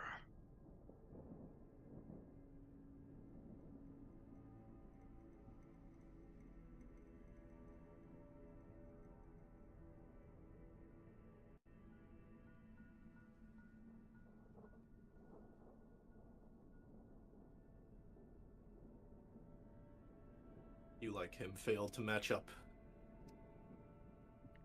I've killed you once, I can do it again. I would enjoy the opportunity. The dragon smiles. There is a pride within the creature before you that is unshakable. You really wish to die again?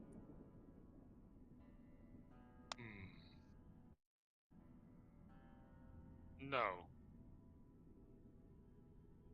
But I am a dragon.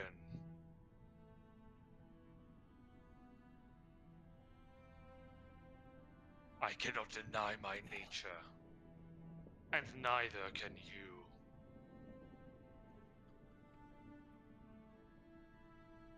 Yet here you stand. There is still a debt to be paid. There is. I'll look over to Ash.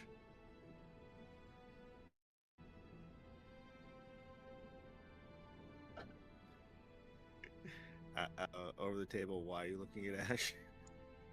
He The killed you. dragon. He killed you. I took your life in battle. Oh. Jeez, I thought we killed that Oh one. yeah. You Yeah, we took did. It turned mine. into a bird. If you would like satisfaction, I can give it to you.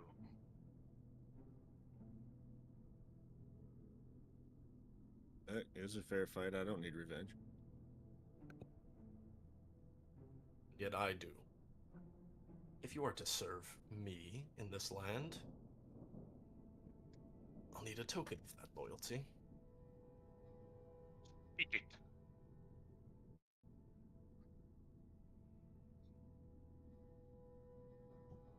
Demand it. I'll step a little closer. The dragon lifts its head back.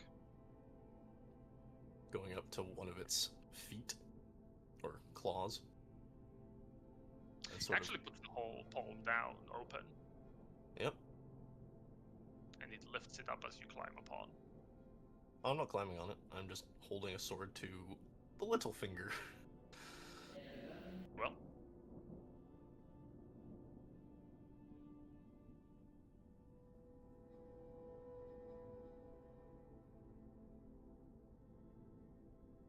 the dragon I'm looks at you. Yep, I'm taking it.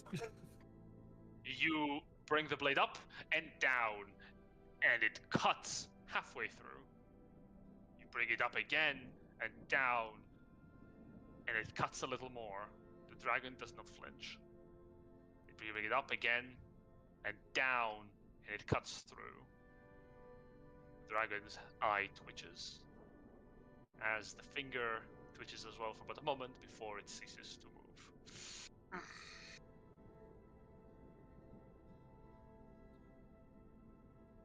It lifts up the hand, bereft of the smallest of claw. A reminder. Fitting punishment. Indeed. Blood flows. Honor is satisfied. I believe. As the blood flows, it steams. I'll pick up the claw and toss it to Ash. It is big enough. The finger is big enough for one to hold like a great shield, and as thick enough as a barrel full of wine. Okay, maybe I don't throw it at him. I was gonna say I'm about to make a strength check here. You don't dash. Ah! Bye, Ash. I'll just pick You- it up. You throw bring it dash. over. Killed him twice. No. You throw dash. The nail impales Ash. Okay, I'm gonna need another finger. Oh, fuck. I can't believe you did this, Ember. Are you serious? Other hand. I'll just How lay it over Ash's shoulder. stabs Ash with an Ember's finger. How could Ember do this? There.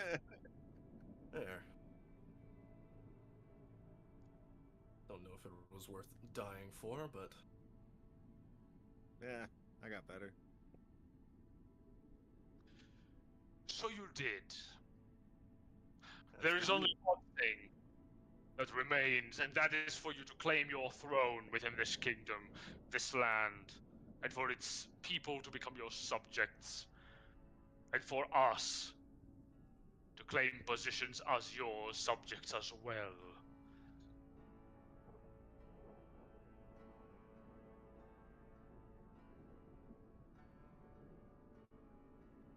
Indeed.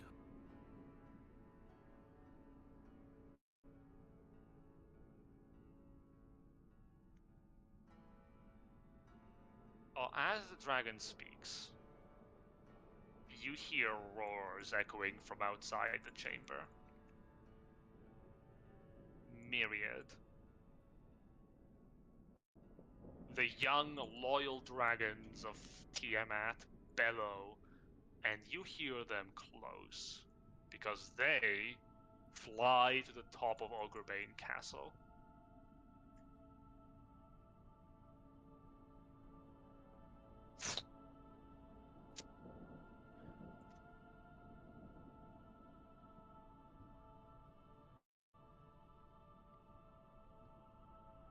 They cling to the pillars of the stonework.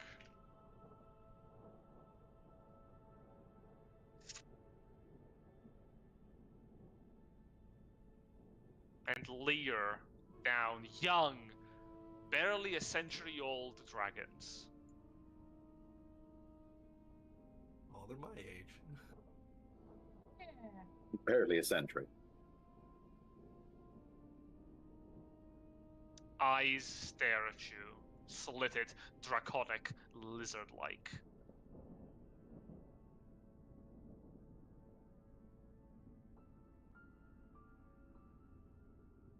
Her children await your command.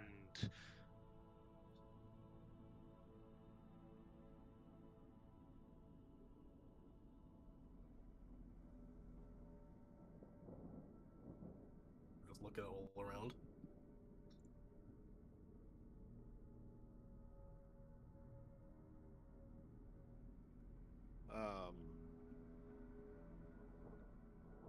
You want me to make an insight or something to see how much like internal struggle I can sense within Kage at the moment? You're welcome to. That would be insight, probably, right? It's your call, Ace. Damn. He seems pretty determined.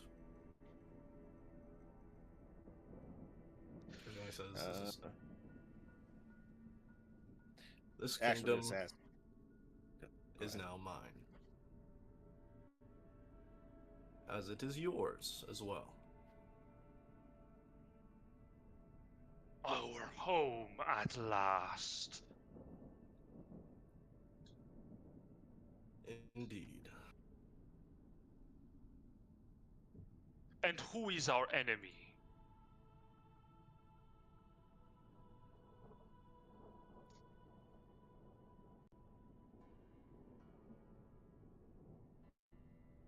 Turn over to Alina. Or, not Alina, it was Sue. That one. That one. No. The other female. Oh, shit. I stepped All in the women. No, it's just like... There's still some remnants who would corrupt your noble bloodlines. How about it, Sue? Would you like some help? She's looking at Kage and looking up at Ember. Ember huffs a bit. It's hot steam through her nostrils.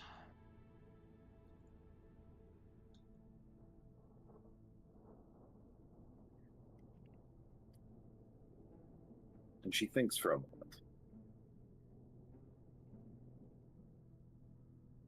I suppose at this stage, it's not really about.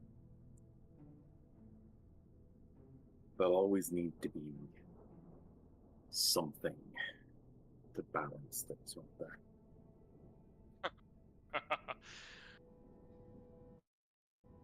I have served Tiamat in her fight against the powers before. If the enemy remains the same, the war remains the same.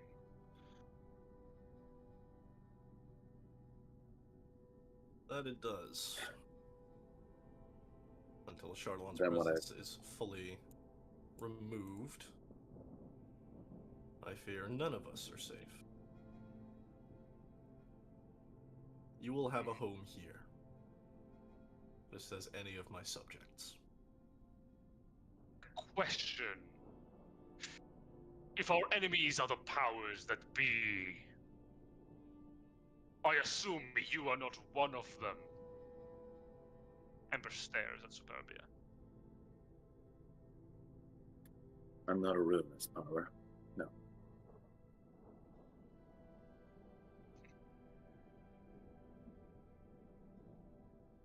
So it is.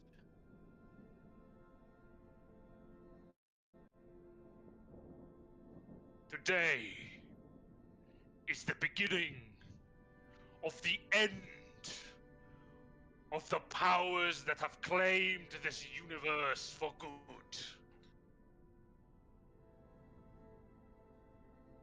Emperor rises into the air. Front legs lifted up from the ground.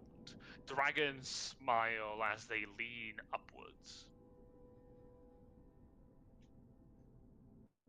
My queen.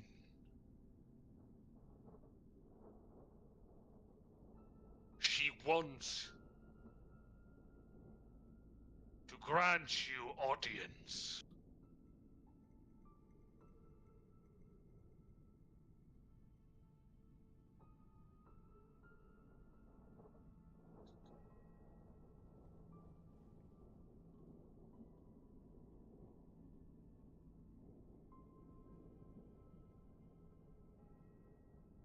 I suppose it is time to pay the piper, or whatever the D&D equivalent is. Time to flip the flump. Well, ain't that a truth? From Valdrazar's corpse, the magic of the ritual finishes, and blood spills out as a figure rises ephemeral, and her physique is that of a woman clad in golden dark metal, spines frailing behind her, and a long wyvern-like staff glints in her hands.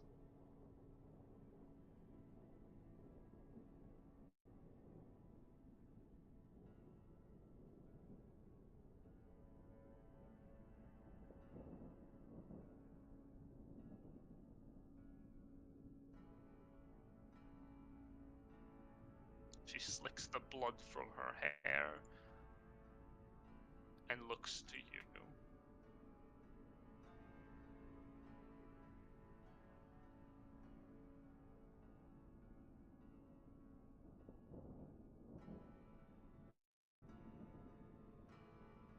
This world is enough. I am only visiting, so I will keep my visit brief. You will have my counsel to rule. She looks briefly towards Alina. I hope that will not be an issue.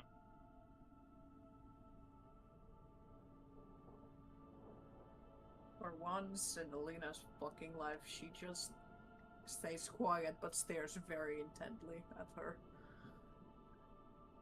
She turns back to Kage. I will reward your loyalty tenfold. To me and to my children. Every act you take will be given in recompense back. Bring my children to this land. Show me your loyalty to me.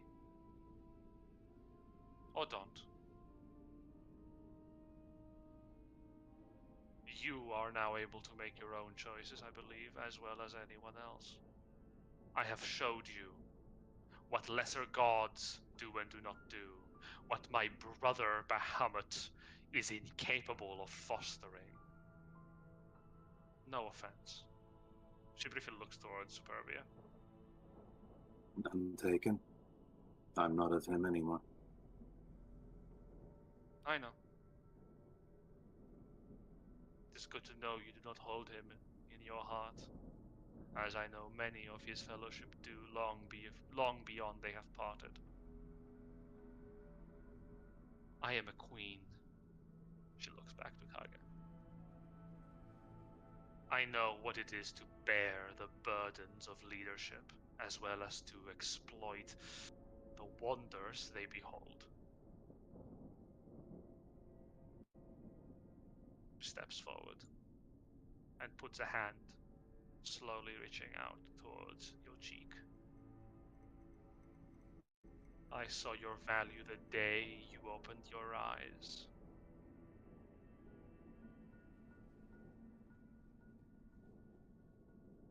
I see the value in you, like no other god or being beyond this world ever will. Do not forsake me, warrior.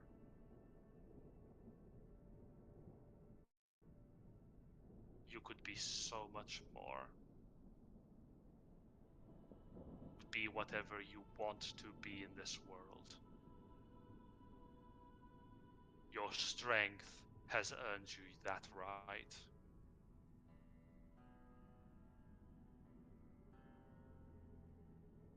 I will always be with you. And she places her hand gently on your chest. And her visage burns away as hell calls back to her prisoner. Rule is the last word that echoes from the visage. The dragons bellow with fervor as they lift their wings open wide and fly out of the chamber.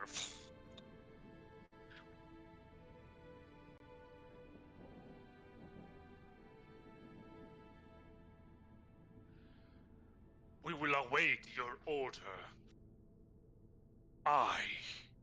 And Ember places a hand on his scaled form.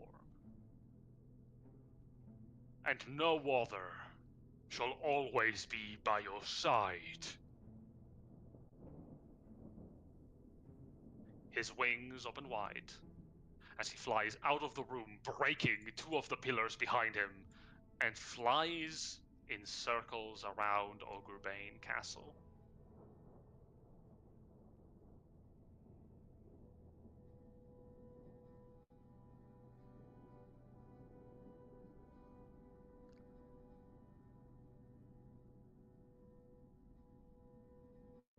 Is it then? It's finished.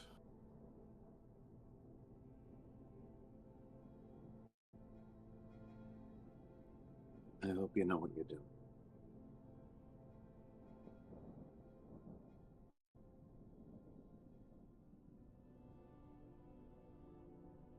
I trust his honor. These people have suffered a lot, Kage. Just don't do more harm.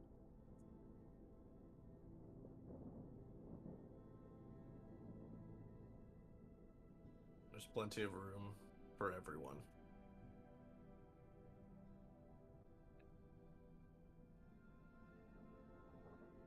This kingdom shall become a shining jewel. The greatest in the land.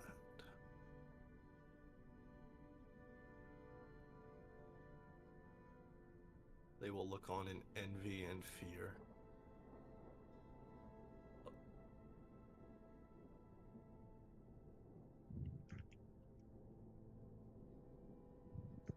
Just...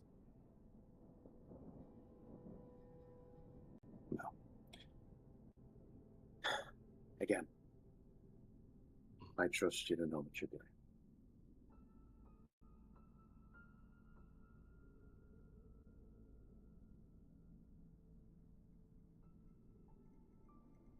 Don't prove me naive again.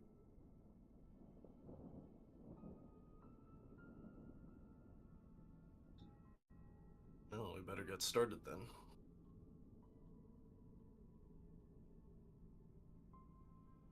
It's a long way back to the capital.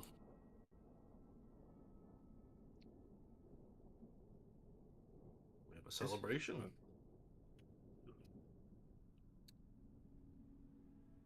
Yeah, we have people to send back to their families. And a long way back it will be. There is, of course, one matter that needs to be resolved before the epilogue begins. There is one man who has been watching and deserves to be addressed because he did quite a bit to get here. The mushroom boy. The Mushroom Man. No. Is he alive? I wanted to ask that a while ago, and I was like, I don't want to He interrupt. can't die. Yeah. We didn't cut bark. from here to another place.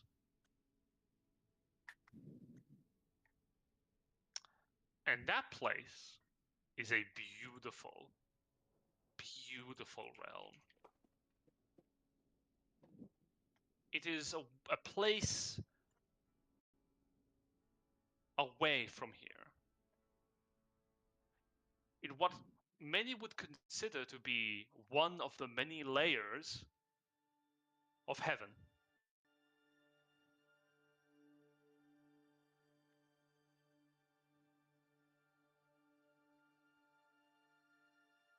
Bahamut's palace rises in a sea of diamond, gold, any mineral, copper, silver, splayed throughout mountains of it. Metallic dragons loom perched on the precipices of those mountains.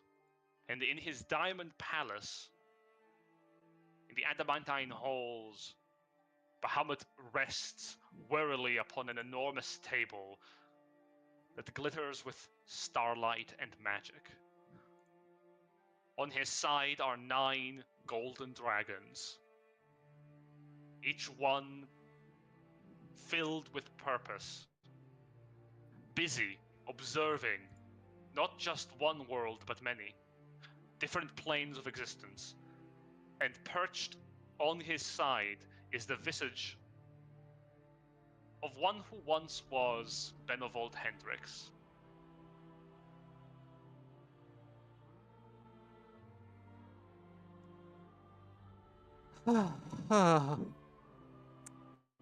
My lord, be honest with me. Does this anchor stuff always end this messily?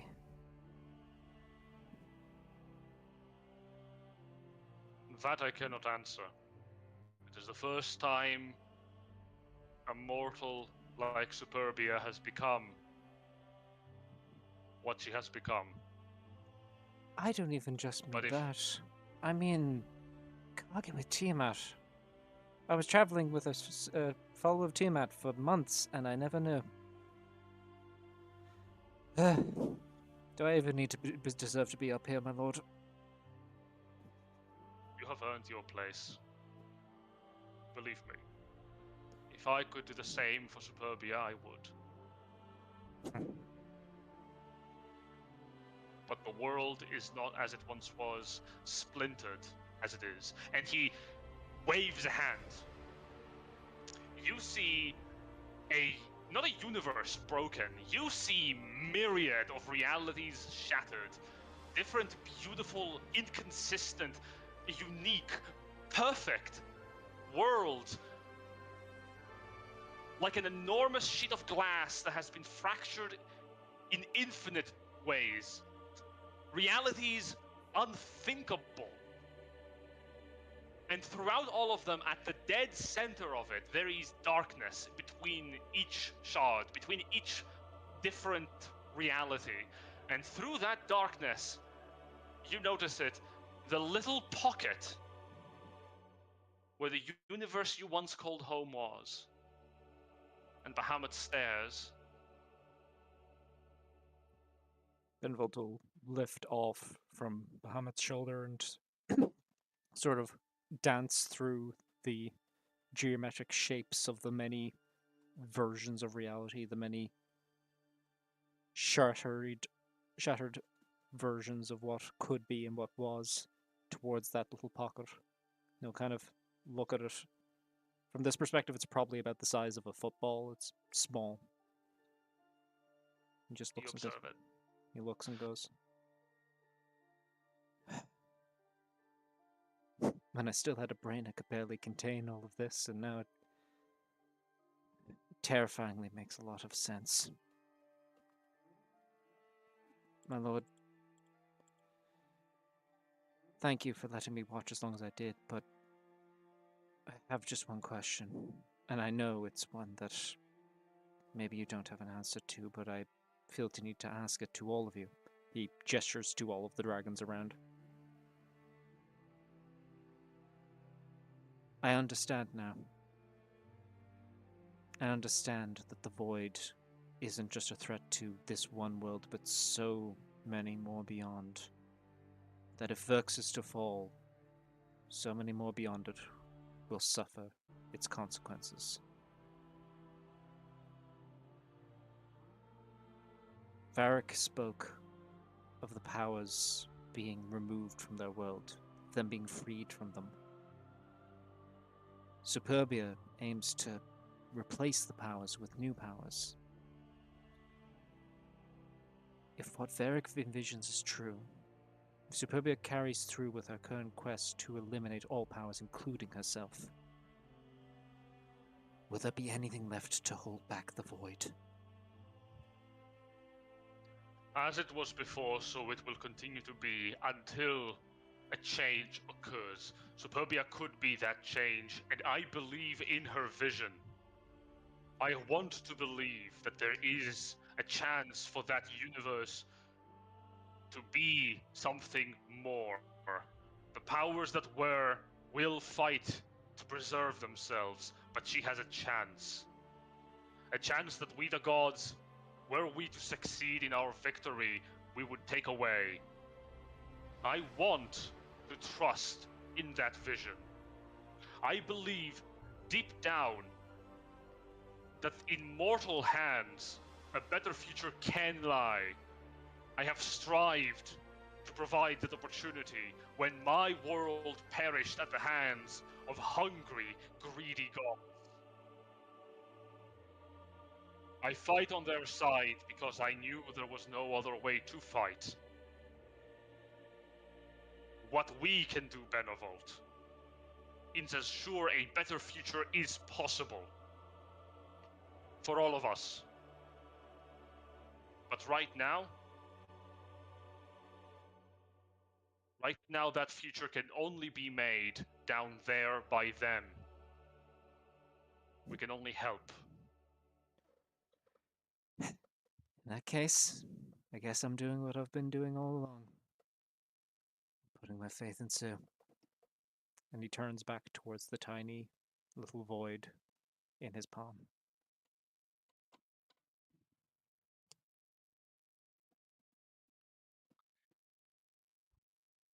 And with that, May I steal a moment to do a bit of roleplay so I know a little bit what to prepare for the epilogue? sure.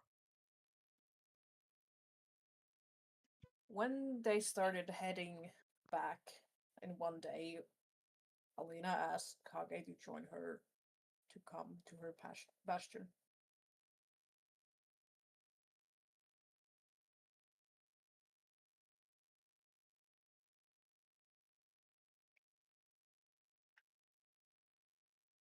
Yeah, we can have a quick trip. Yeah. And she takes you again to the pocket dimension. Because Tiamat cannot reach you there.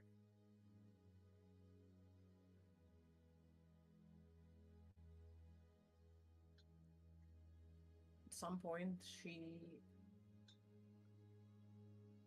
has placed both of her hands to the side of your cheeks, and she really looks intently at your eyes, looking for the 5 pronged colors. See if they glint back.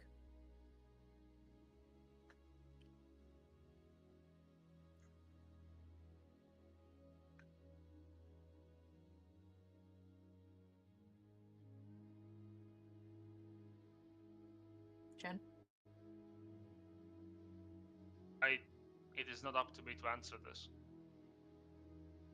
By the laws of the pocket dimension, I don't think so.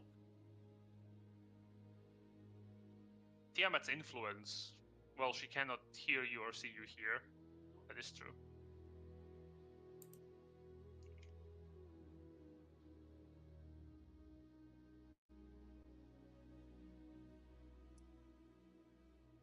Have you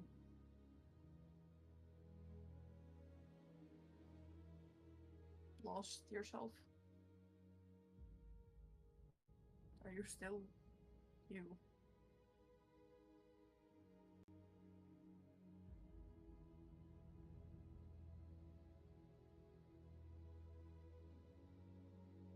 Do I seem like I've lost myself? You're answering to Tiamat, the dragon goddess. I don't think anyone is exactly themselves at that point.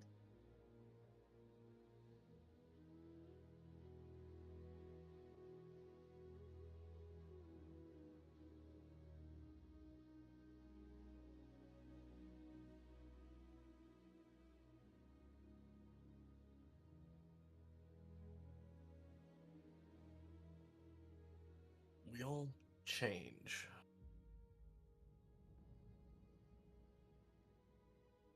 When you all through our lives, we change.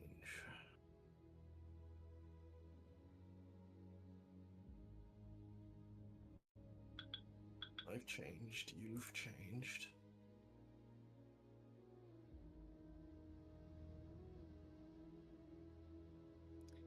It's different for the Fae than it is for you.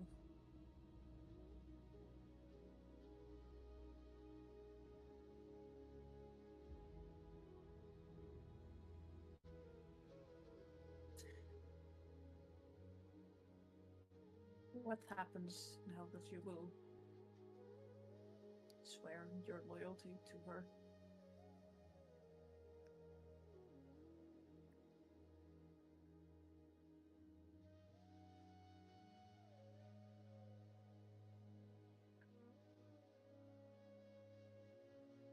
I don't know.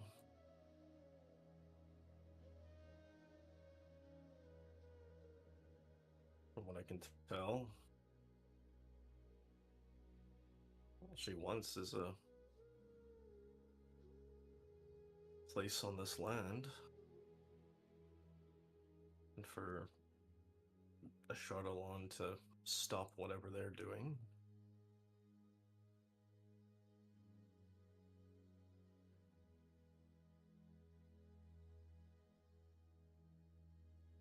Just as you have a place here now. Just don't see any reason to deny them of that.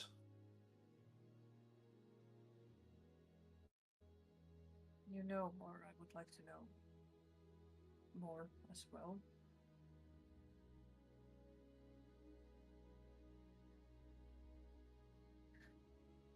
So what are you going to do now? Become king of... And she gestures to everything.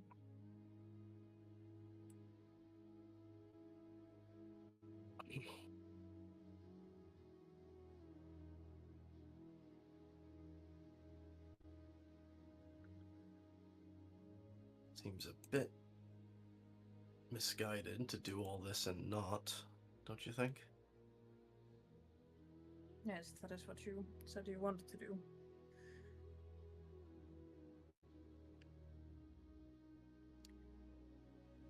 So, King Kage.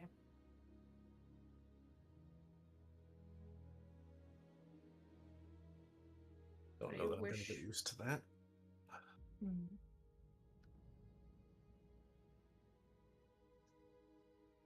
Since I suppose I am one of your subjects now, what do you wish from me?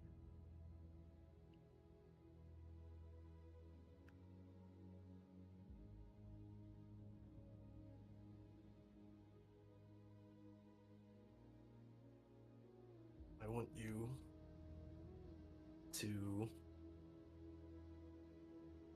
have the life you wanted. To have a brighter future than the past you're going to leave behind.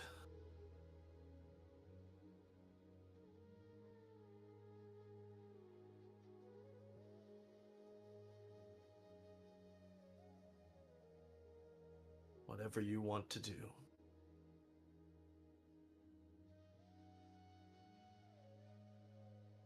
I will help you to do it.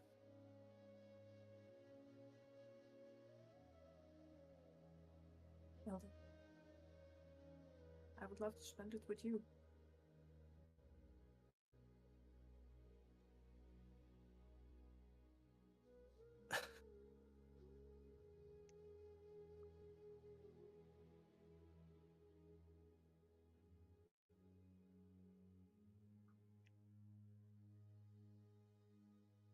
Sorry, just hearing that.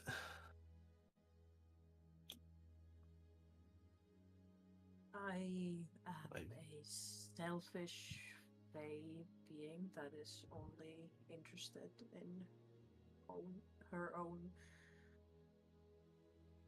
goals. I don't think the people here would want a Fae Queen, and I don't think that's what I want either.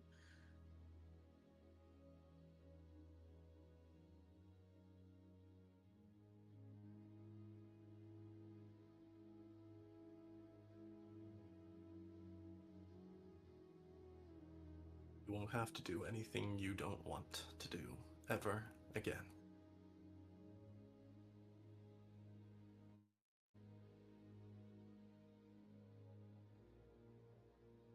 But I don't want to lose you either.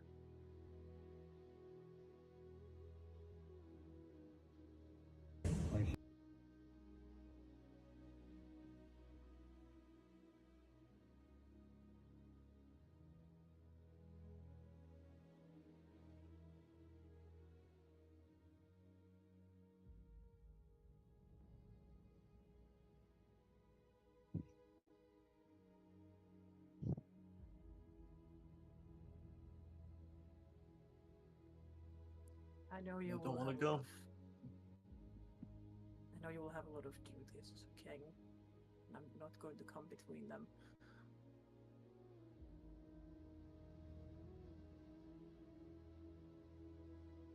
Every now and then I will steal your way.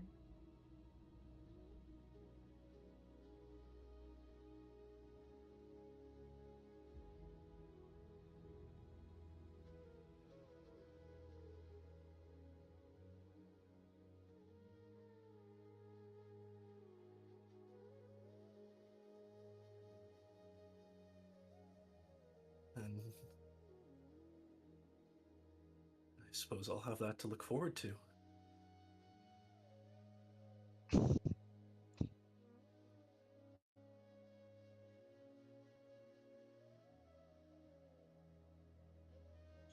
He seems very content with that.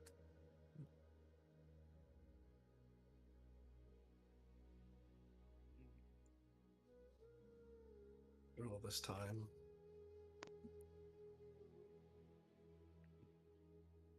I didn't really think how much I wanted this.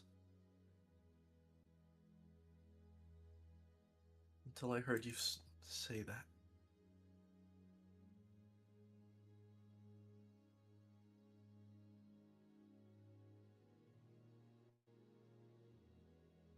Thank you, Kage.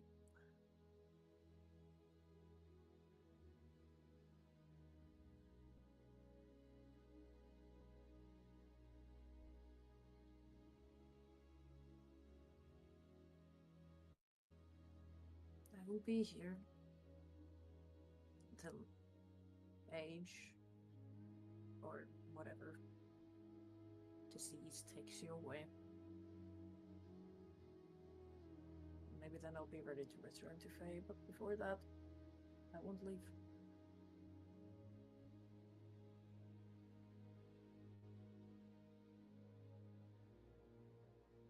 I won't leave either. Here and now. I promise I will find a way.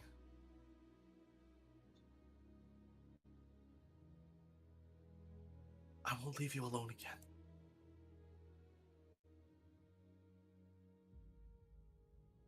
Never again.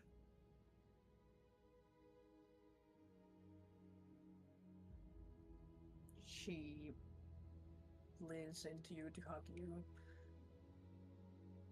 and to kiss you.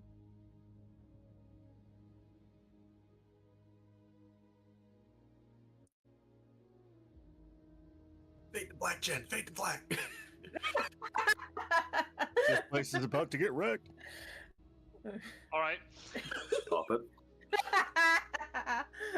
Clang, clang, clang, clang, clang. Wait. What do you mean clang? And we You move away mean from. clang?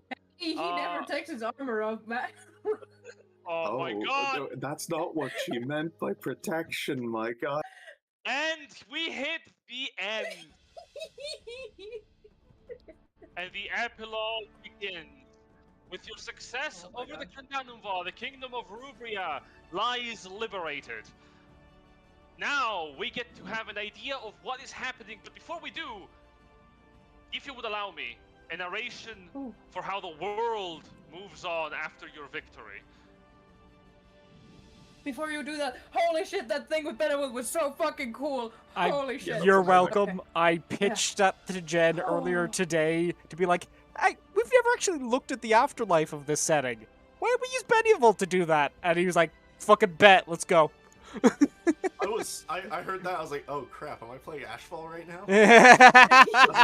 Oh god, it's Benevolt. Fucking Betty just like chilling next to the chair, just like, wait, that's some shit, eh, Ashfall?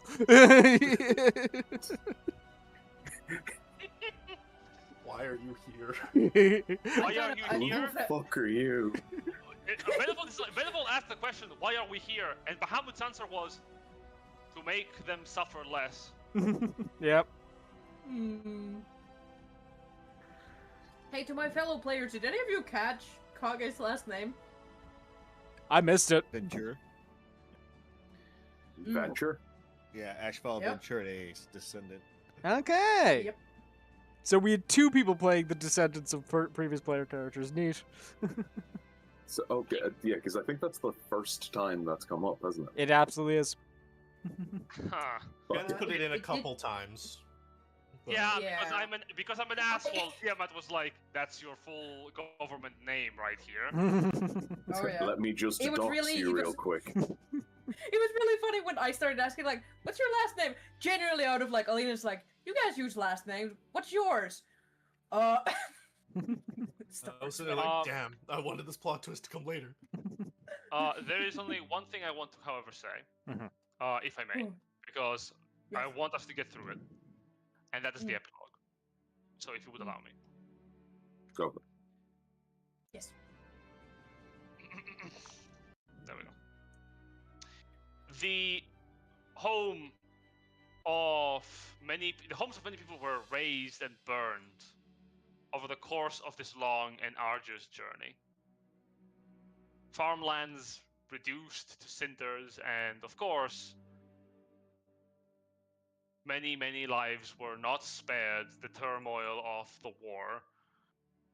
The invasion of the Kandanumvar here has left its mark. But there are souls that have to move on, and for those souls, well, the journey is a little different than others.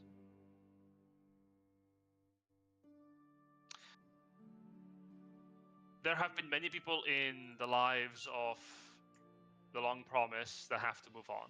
One of them is the young Umpen Gerthump,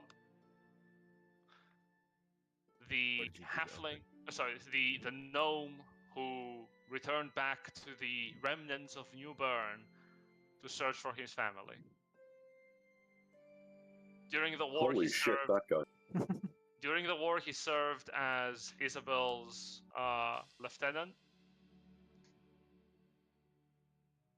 And throughout the fight, he did not see the long promise even after they had returned to the encampment.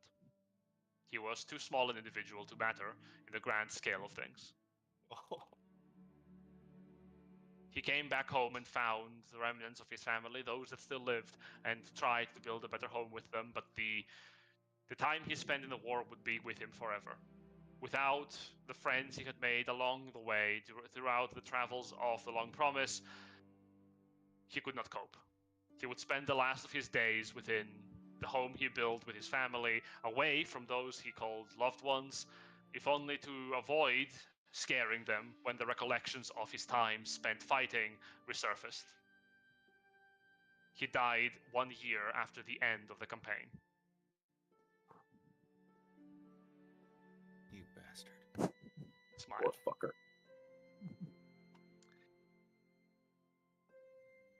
Tabris found his end within the clutches of many a ruinous foe. But he was given a second chance at life, brief as it was, to at least be by Superbia during the end. Now, whether or not he will return again, only Superbia can determine it, but Tabris is gone. And whatever will come to facilitate his image will never be him. Sniff. My poor boy. Listen, you got the best send out I could give him, okay? I know. This is not the time to judge. High Queen and High King of Krondina were given the chance to raise their son. And they would do so for many years, until death would claim them as well. During their time, many a terrible turmoil would hit Krondina, with the Krondanumva still raging for years. The threat they represented being called down to by many a nation across the world for help, for camaraderie, for combat. But Krondina would not help. They would seek their own joys in their own kingdom. 20 or so years later, after the end of the campaign, High King and Queen met their end, and their son came to the throne. What happened to him is another story. Plug, plug, plug, plug, plug.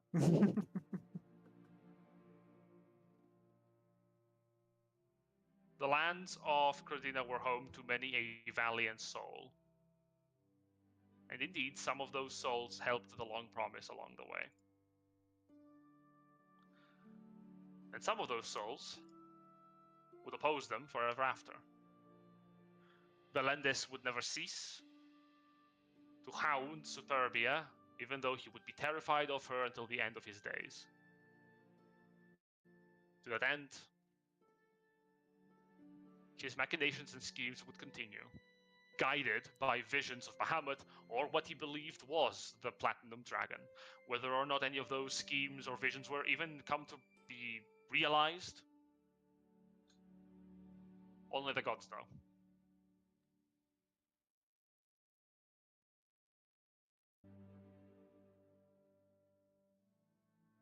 The Great Gutso, the werehog that lived in New Bern, actually survived its destruction and lived the rest of his days in the countryside. Perhaps he would have been a useful companion, were he not so unceremoniously tossed aside one day after the tournament that he had made a long promise with. Nevertheless, he would settle down with a family and become a father of 15. He died Jesus Christ. He died about 18 Dear years Lord. later. He died about 18 years later during a camping trip. There are But so his many children don't talk werehogs. about it. There are so many werehogs out there.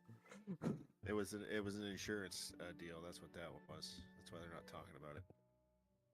Zavraya of Scarlet Echoes, the Oni warlord, would come to fall under Kage's command. Loyal to Tiamat, he would come to actually turn his blade from trying to come after Kage's neck to serve as a member of his armies. He was too unimportant for Kage to figure out who he was until the time came when he did. By that time, however, he had proved his mettle by facing off against his former comrades in the Kandanumva.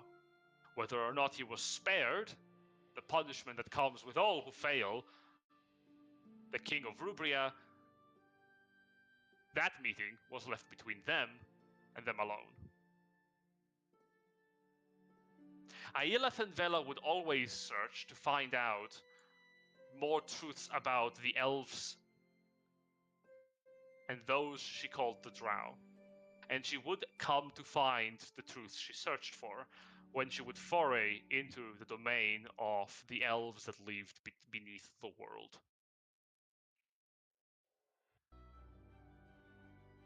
For better or for worse, she would never come back from those caves, living the end of her life in mystery. If she found the answer she was looking for, only she knows.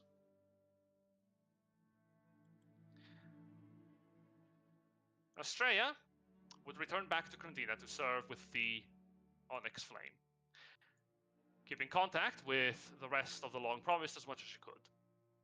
She would fight against all manner of threats from within and without, trying to protect the place she called home for as long as she could. 15 years after the end of the campaign, she would move away from the kingdom as the political instability became too much for her to bear, and decided to go back to Rubria to form a new chapter of her life by raising an underground faction. A faction dedicated to providing information across the kingdom beneath the gaze of the Dragon Queen.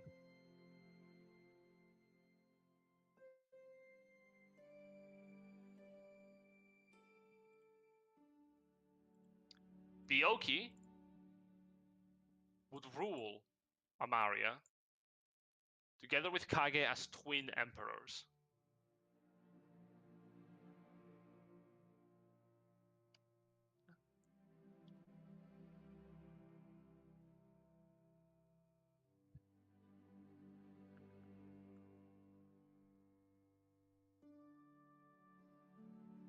Isao Ken continued his service to the High Queen and King until his untimely death 7 years after the end of the campaign.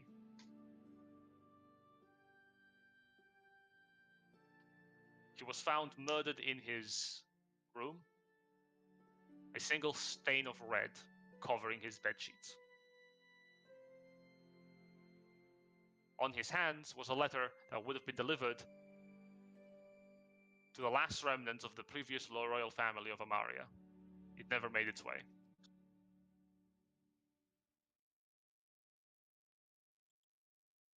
We cut to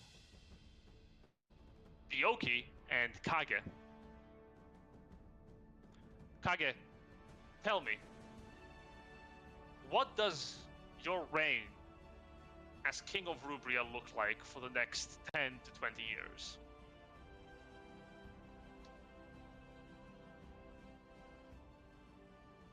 Prosperous. Going to rebuild what was lost, expand what wasn't.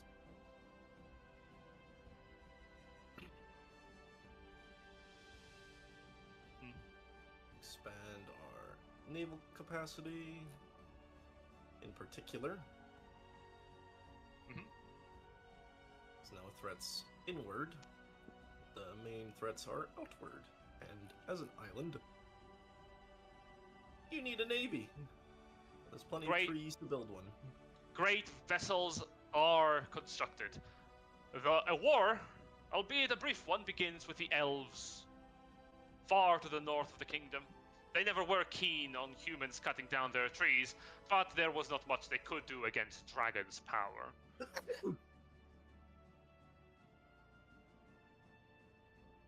Your influence expands beyond Rubria.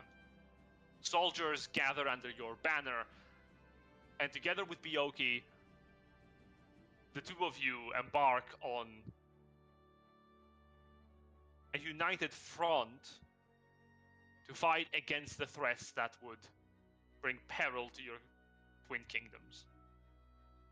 The Cardanum remains ever at the forefront of your thoughts and operations. Indeed. Secure some new lands. There's still plenty to go around. And yes, just make sure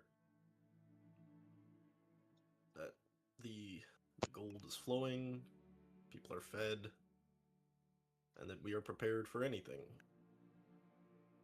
Rubria ain't never going hungry. There's so many mushrooms everywhere. Oh god. You just gotta catch them first. Kovaras perished on the way to the capital, though his soul would be plunged deep into the depths of hell, where he found his true identity. What happened to him, we're not going to explore today.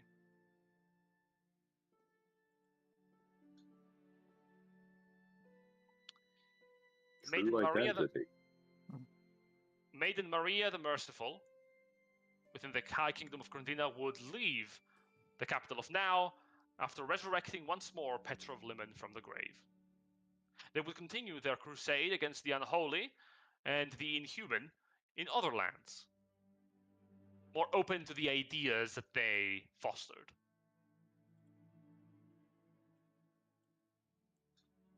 Petra of Limen would follow the Merciful in this task. Even though raised from the grave, his duty never ends.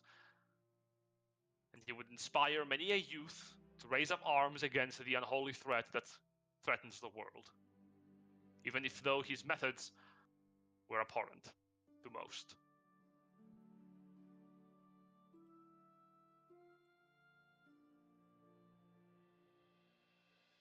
Tawari Drew would fight for a house that would find great turmoil under Kage's rule. For the House of Rambava would come to challenge the young ruler early in his career. Eventually she would be struck down by Kage or spared. The choice remained in the hands of the king. For she would fight for Rambava to the end of her days.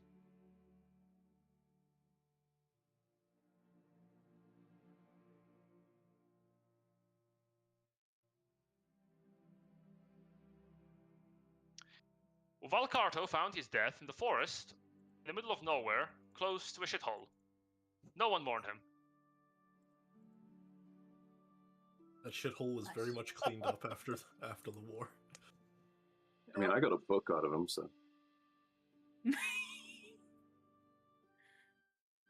Isabella Crossa was murdered by the hands of Giles's royal guards. Her body was tossed aside in a mass grave. The young girl who wanted to have Rubria liberated from tyranny would find her home to be ruled by a man with great ambition instead. If she would be happy, only the gods know. But one thing is certain, without her, none of this would have been possible.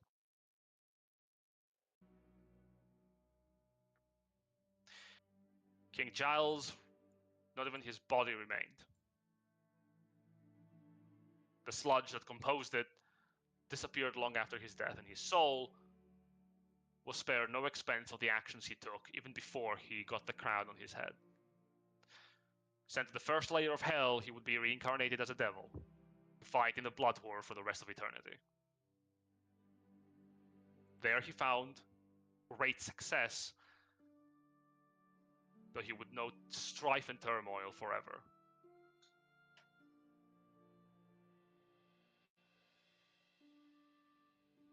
Alina, how do you see your epilogue?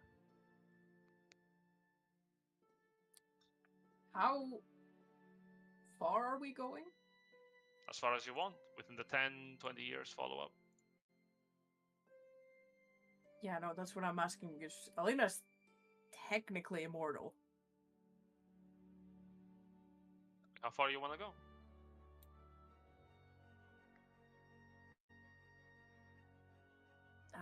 I don't know, man. I cannot guarantee what you want can happen, but I can guarantee what can happen within the 10 to 20 years as you want it to be. Well, yeah, she definitely still.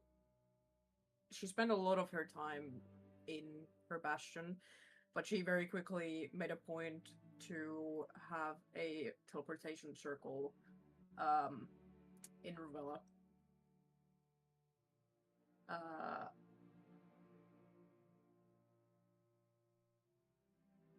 She visited Kage very, very often.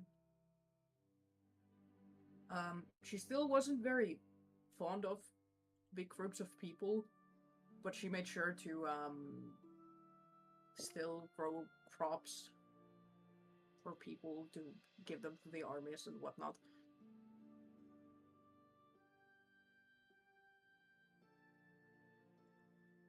She honestly just lived a very, very quiet life until if somebody needed her.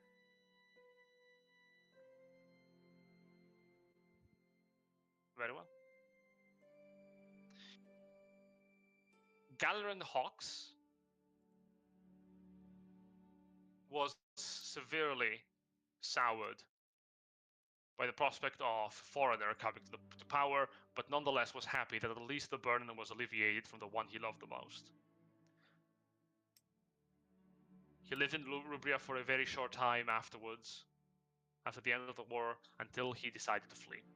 Him and those loyal to him, together with his beloved, to lands away from the land that had caused so much turmoil to his life. They would found a new nation together, one that had few ties to what they once called home.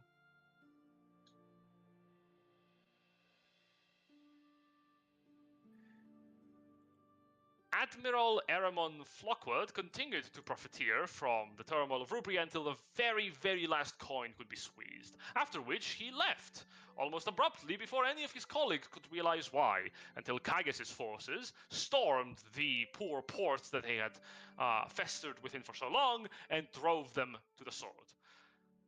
He returned back to the coalition, wealthier than most men his age could claim to be, and spent many, many years following the end of the campaign, continuing to profiteer from all manner of conflict over the seas, sometimes included raiding Rubrian vessels.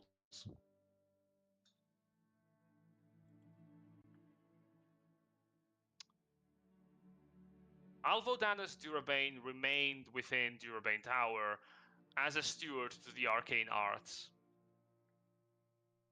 Should the king want his counsel, he would grant it, but for the most part, he spent his days practicing the arcane arts, and most importantly, being away from his responsibilities.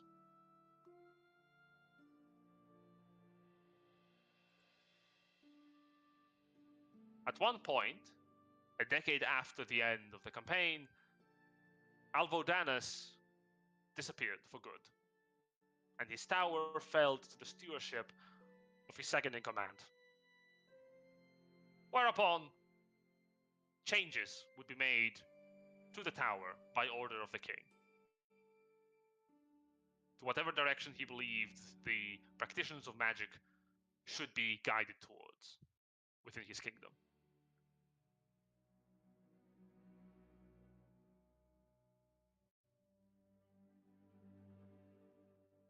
Superbia. Yes. Tell me about your epilogue. So I'm actually going to need a little bit of help with that. In the sense that I need you to tell me what's possible, because one of the big things with Sue is her intention is to continue to hunt down ruinous influence and purge it from everywhere she can find. Absolutely. You can do that. And as part of that, take that influence, remove it from the people that are there, and use it to bolster her own strength. So that she can continue to do that. Absolutely. You would travel to lands beyond Rubria, to face the Grandanumvar and its terrible cults wherever they would pop up as fast as you could, as much as you could. You would find followers of Ruin within both the side of the defenders and the side of the invaders. There are times when your judgment is questioned, where the followers of Ruin are acting on the protection and behest of those who are attacked. But your judgment has been guided by clever and wise mentors. You know the right choices to make sure that the ruinous powers do not get a foothold, as well as to secure the well-being of those unable to defend themselves. She would spend as much time, or she would spend much of her time going back and forth from the Guardians of Verx headquarters. Not necessarily staying there for very long, but popping up, giving reports, and then leaving again. Settling down would be a very complicated idea for Sue, as she would find it very difficult to bring herself to ever hold any place as one of the people that she was working with. The Guardians headquarters being the only place that she would ever linger for very long. I suppose I'll change that. She would stay there for a time, occasionally. But otherwise, it would mostly just be taking the time to go and find her various different friends. Although spending time with Kage was always difficult, as there was still a part of her that didn't know how to feel about the fact that while he was absolutely aligned with her goals, he had descended into something that a previous version of her would have completely abhorred. However, if there's one thing that all of this has taught Sue, it's perspective and the realization that you need to choose your battles. So that's what she would do. Choose them. Choose to fight the ruinous powers, and hope that, as much as she hated this, hope that someone would eventually deal with Kage when she knew she couldn't.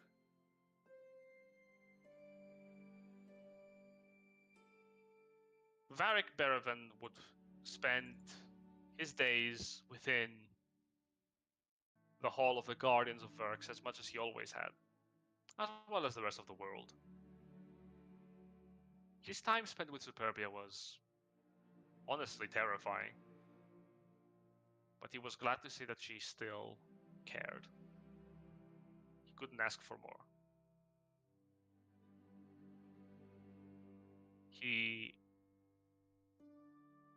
would open up.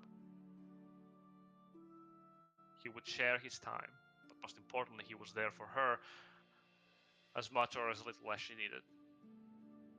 More so than any other individual that he had sworn to assist.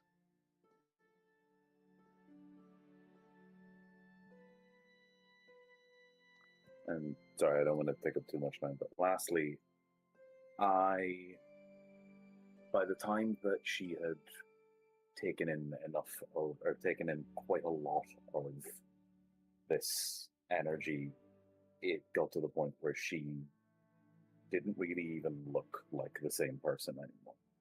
She was still noticeably Sue, but older, taller, much more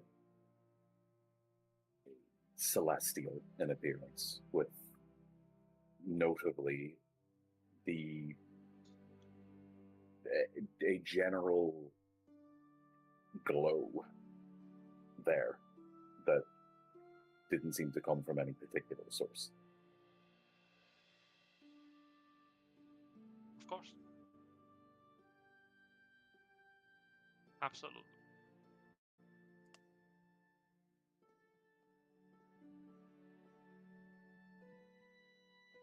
Darvilius, the Fiend, plagued Rubria for a short time, and it was clear another had claimed this land, and his dealings would not be allowed anymore. the household that he would fester within depended on whether or not the king would wipe them out for the harbingers of devilry they were. But regardless, he was already long gone, and Warten, erstwhile von Iltenlot, would find other services across the ocean, over to the land yonder in Gavarian territory, where minds were much more open to the prospect of working with devils. It turned out, he had already made quite the progress with the heroes of that land.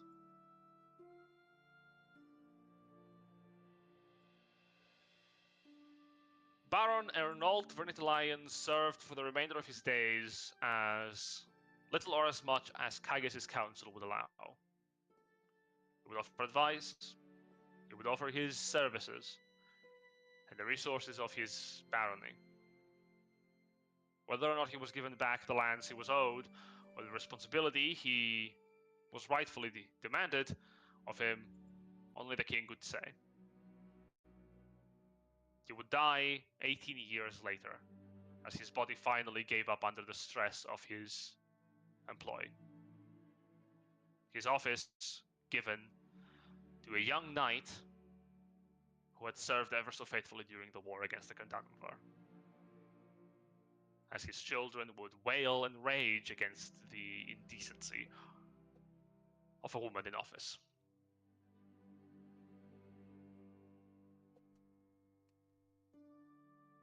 Huldrum would continue serving the clergy within the capital of Rubria. Within the Ravella, he would try to rebuild and would preach the word of other faiths beyond Tiamat, that of fate and destiny. He would leave Rubria 8 years into his efforts, however, as he found the land transforming into something he could not live within. He would flee to the nearby lands of Magiana to serve within one of the most prominent cities of Svithirithun. There he would practice the magics of fate and destiny. To what end? Only the gods know.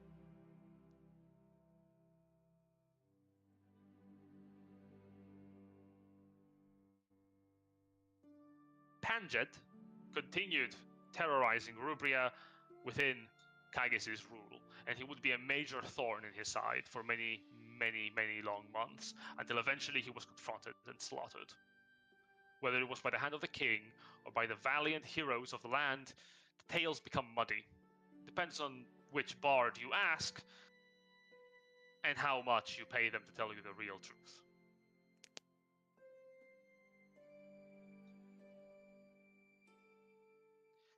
Kirathos returned to Laura Lane after the war ended to try and spend as much of his time as he could with one Gavarian soldier. In time, they both would leave Rubria, and where their journeys take them next, only the gods know for certain. But what they do know is that it took them far, far away from both the lands of Gavaria and the lands of the United Crowns Alliance, and certainly not the wilderness.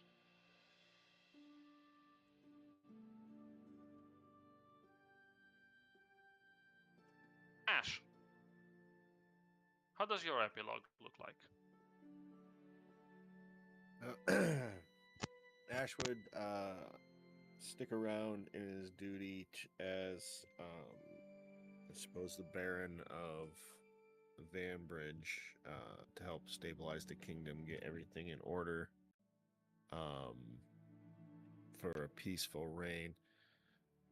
In that time, he would ask Catra to marry him, if she would. Catra would, and the houses of Vernitalion and technically the house of Vanbridge would be united. And I already know the answer to this, but he would ask if she wanted to just, once everything was stable, just run off and do something else somewhere else. I think I already know what the answer is. Cathra never could leave her kingdom behind.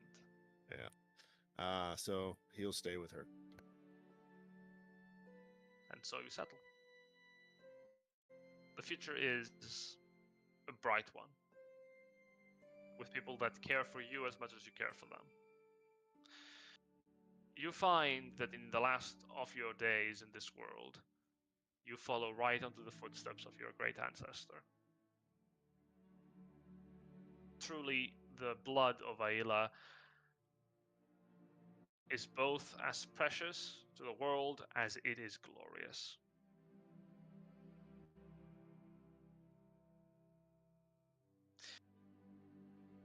Sir Cathra Torded. Well, she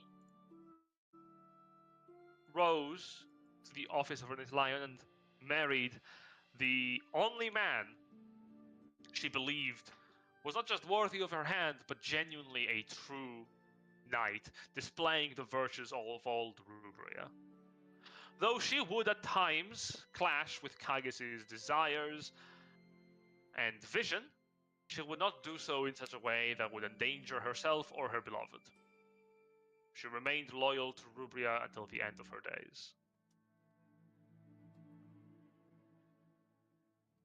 Sir Leon Asvalon returned back to his small home, where he continued to serve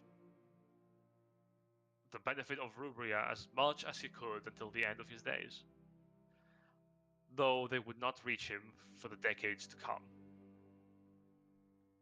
In Vilot, he was renowned as a knight representing the finest virtues of bravery.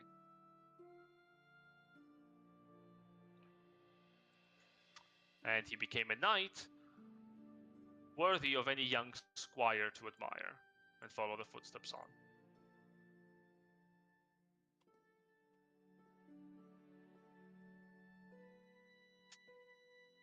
Skrazan returned back to the frozen wastes of the north to report what has happened to Rubria, and she was put to great use by her masters. She would continue to roam across the world, founding cults within different regions of the different nations that ruled it, seeking pieces of a Shardalon to bring back to life. And she would succeed and fail in equal measure. As the Dragonstorm raged, the return of the Dragon Emperor grew closer and closer as the universe aligned ever so ominously.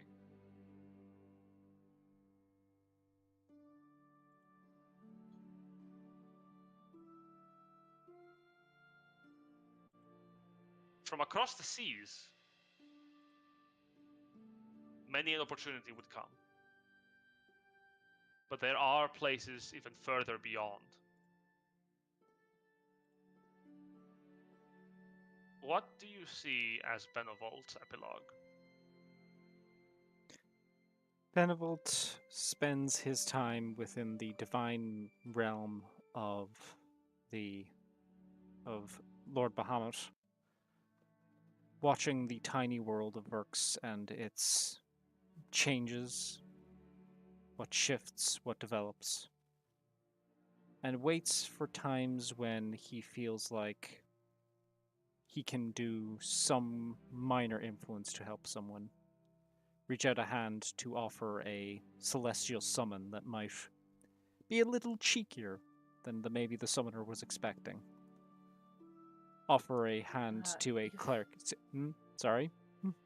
What's up? Yeah, if I may, because I have the thing with my bastion that I was able to contact, things, aka Benevolt. Alina would sometimes ask, like, hey, would you like to have something good done in the world? Every time, the response would be, always. Occasionally... I swear to fucking God, please tell me what you want me to do. Occasionally, a cleric would find that their ask for guidance would come more readily. He would help as many as he could, as readily as he could. and he would watch, waiting to see just how far the cracks of the void would spread,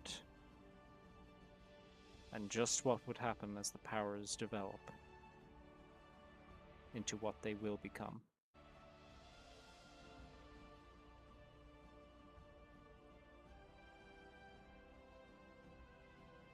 The world of Verx is great and grand in equal measure. Heroes, villains, champions, and corruptors all in abundance. Our story comes here to an end today, finishing the chapter of a long, long promise. I hope you have had a good time playing, and genuinely, if these years of your efforts have been worth it, I hope they stay with you for a long, long time. I know they will stay with me. As for whatever else comes next, the Dragonstorm is still raging over the world, and the Prophet and his vision have not been stopped, merely halted.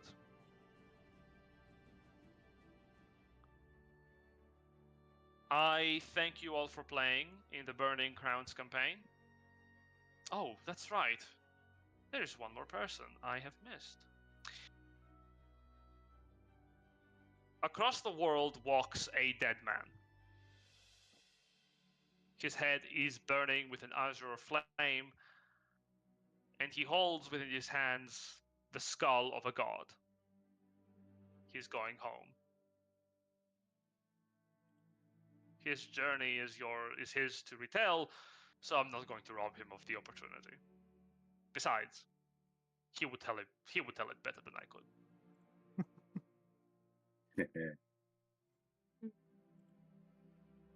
Thank you all for playing.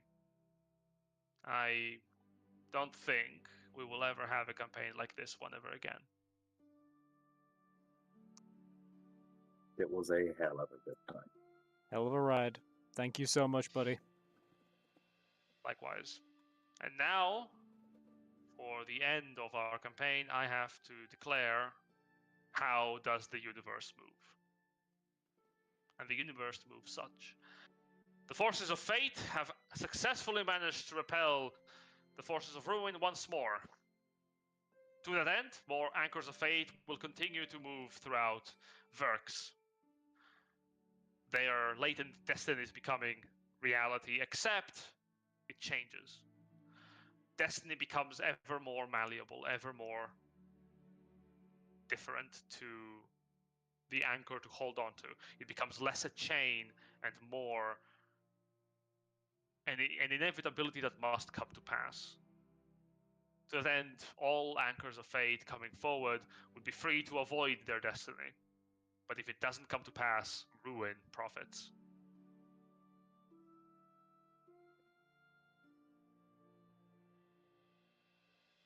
The forces of ruin have successfully captured one monolith, one obelisk to contact the harbingers of the void. The power within the obelisk will allow them to continue their plans unabated. Ashardalon's return is now certain. How fast it will come depends entirely by the end of the next campaign we will host in the mainline story of the world. Lastly, the Cardanover has been dealt a grievous blow, and it cannot spread anymore to the southern-east part of the world. The only dragons there are loyal to Tiamat and to their Dragon King.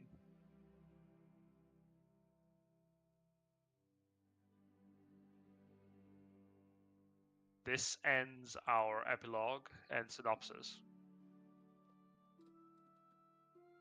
Thank you for listening.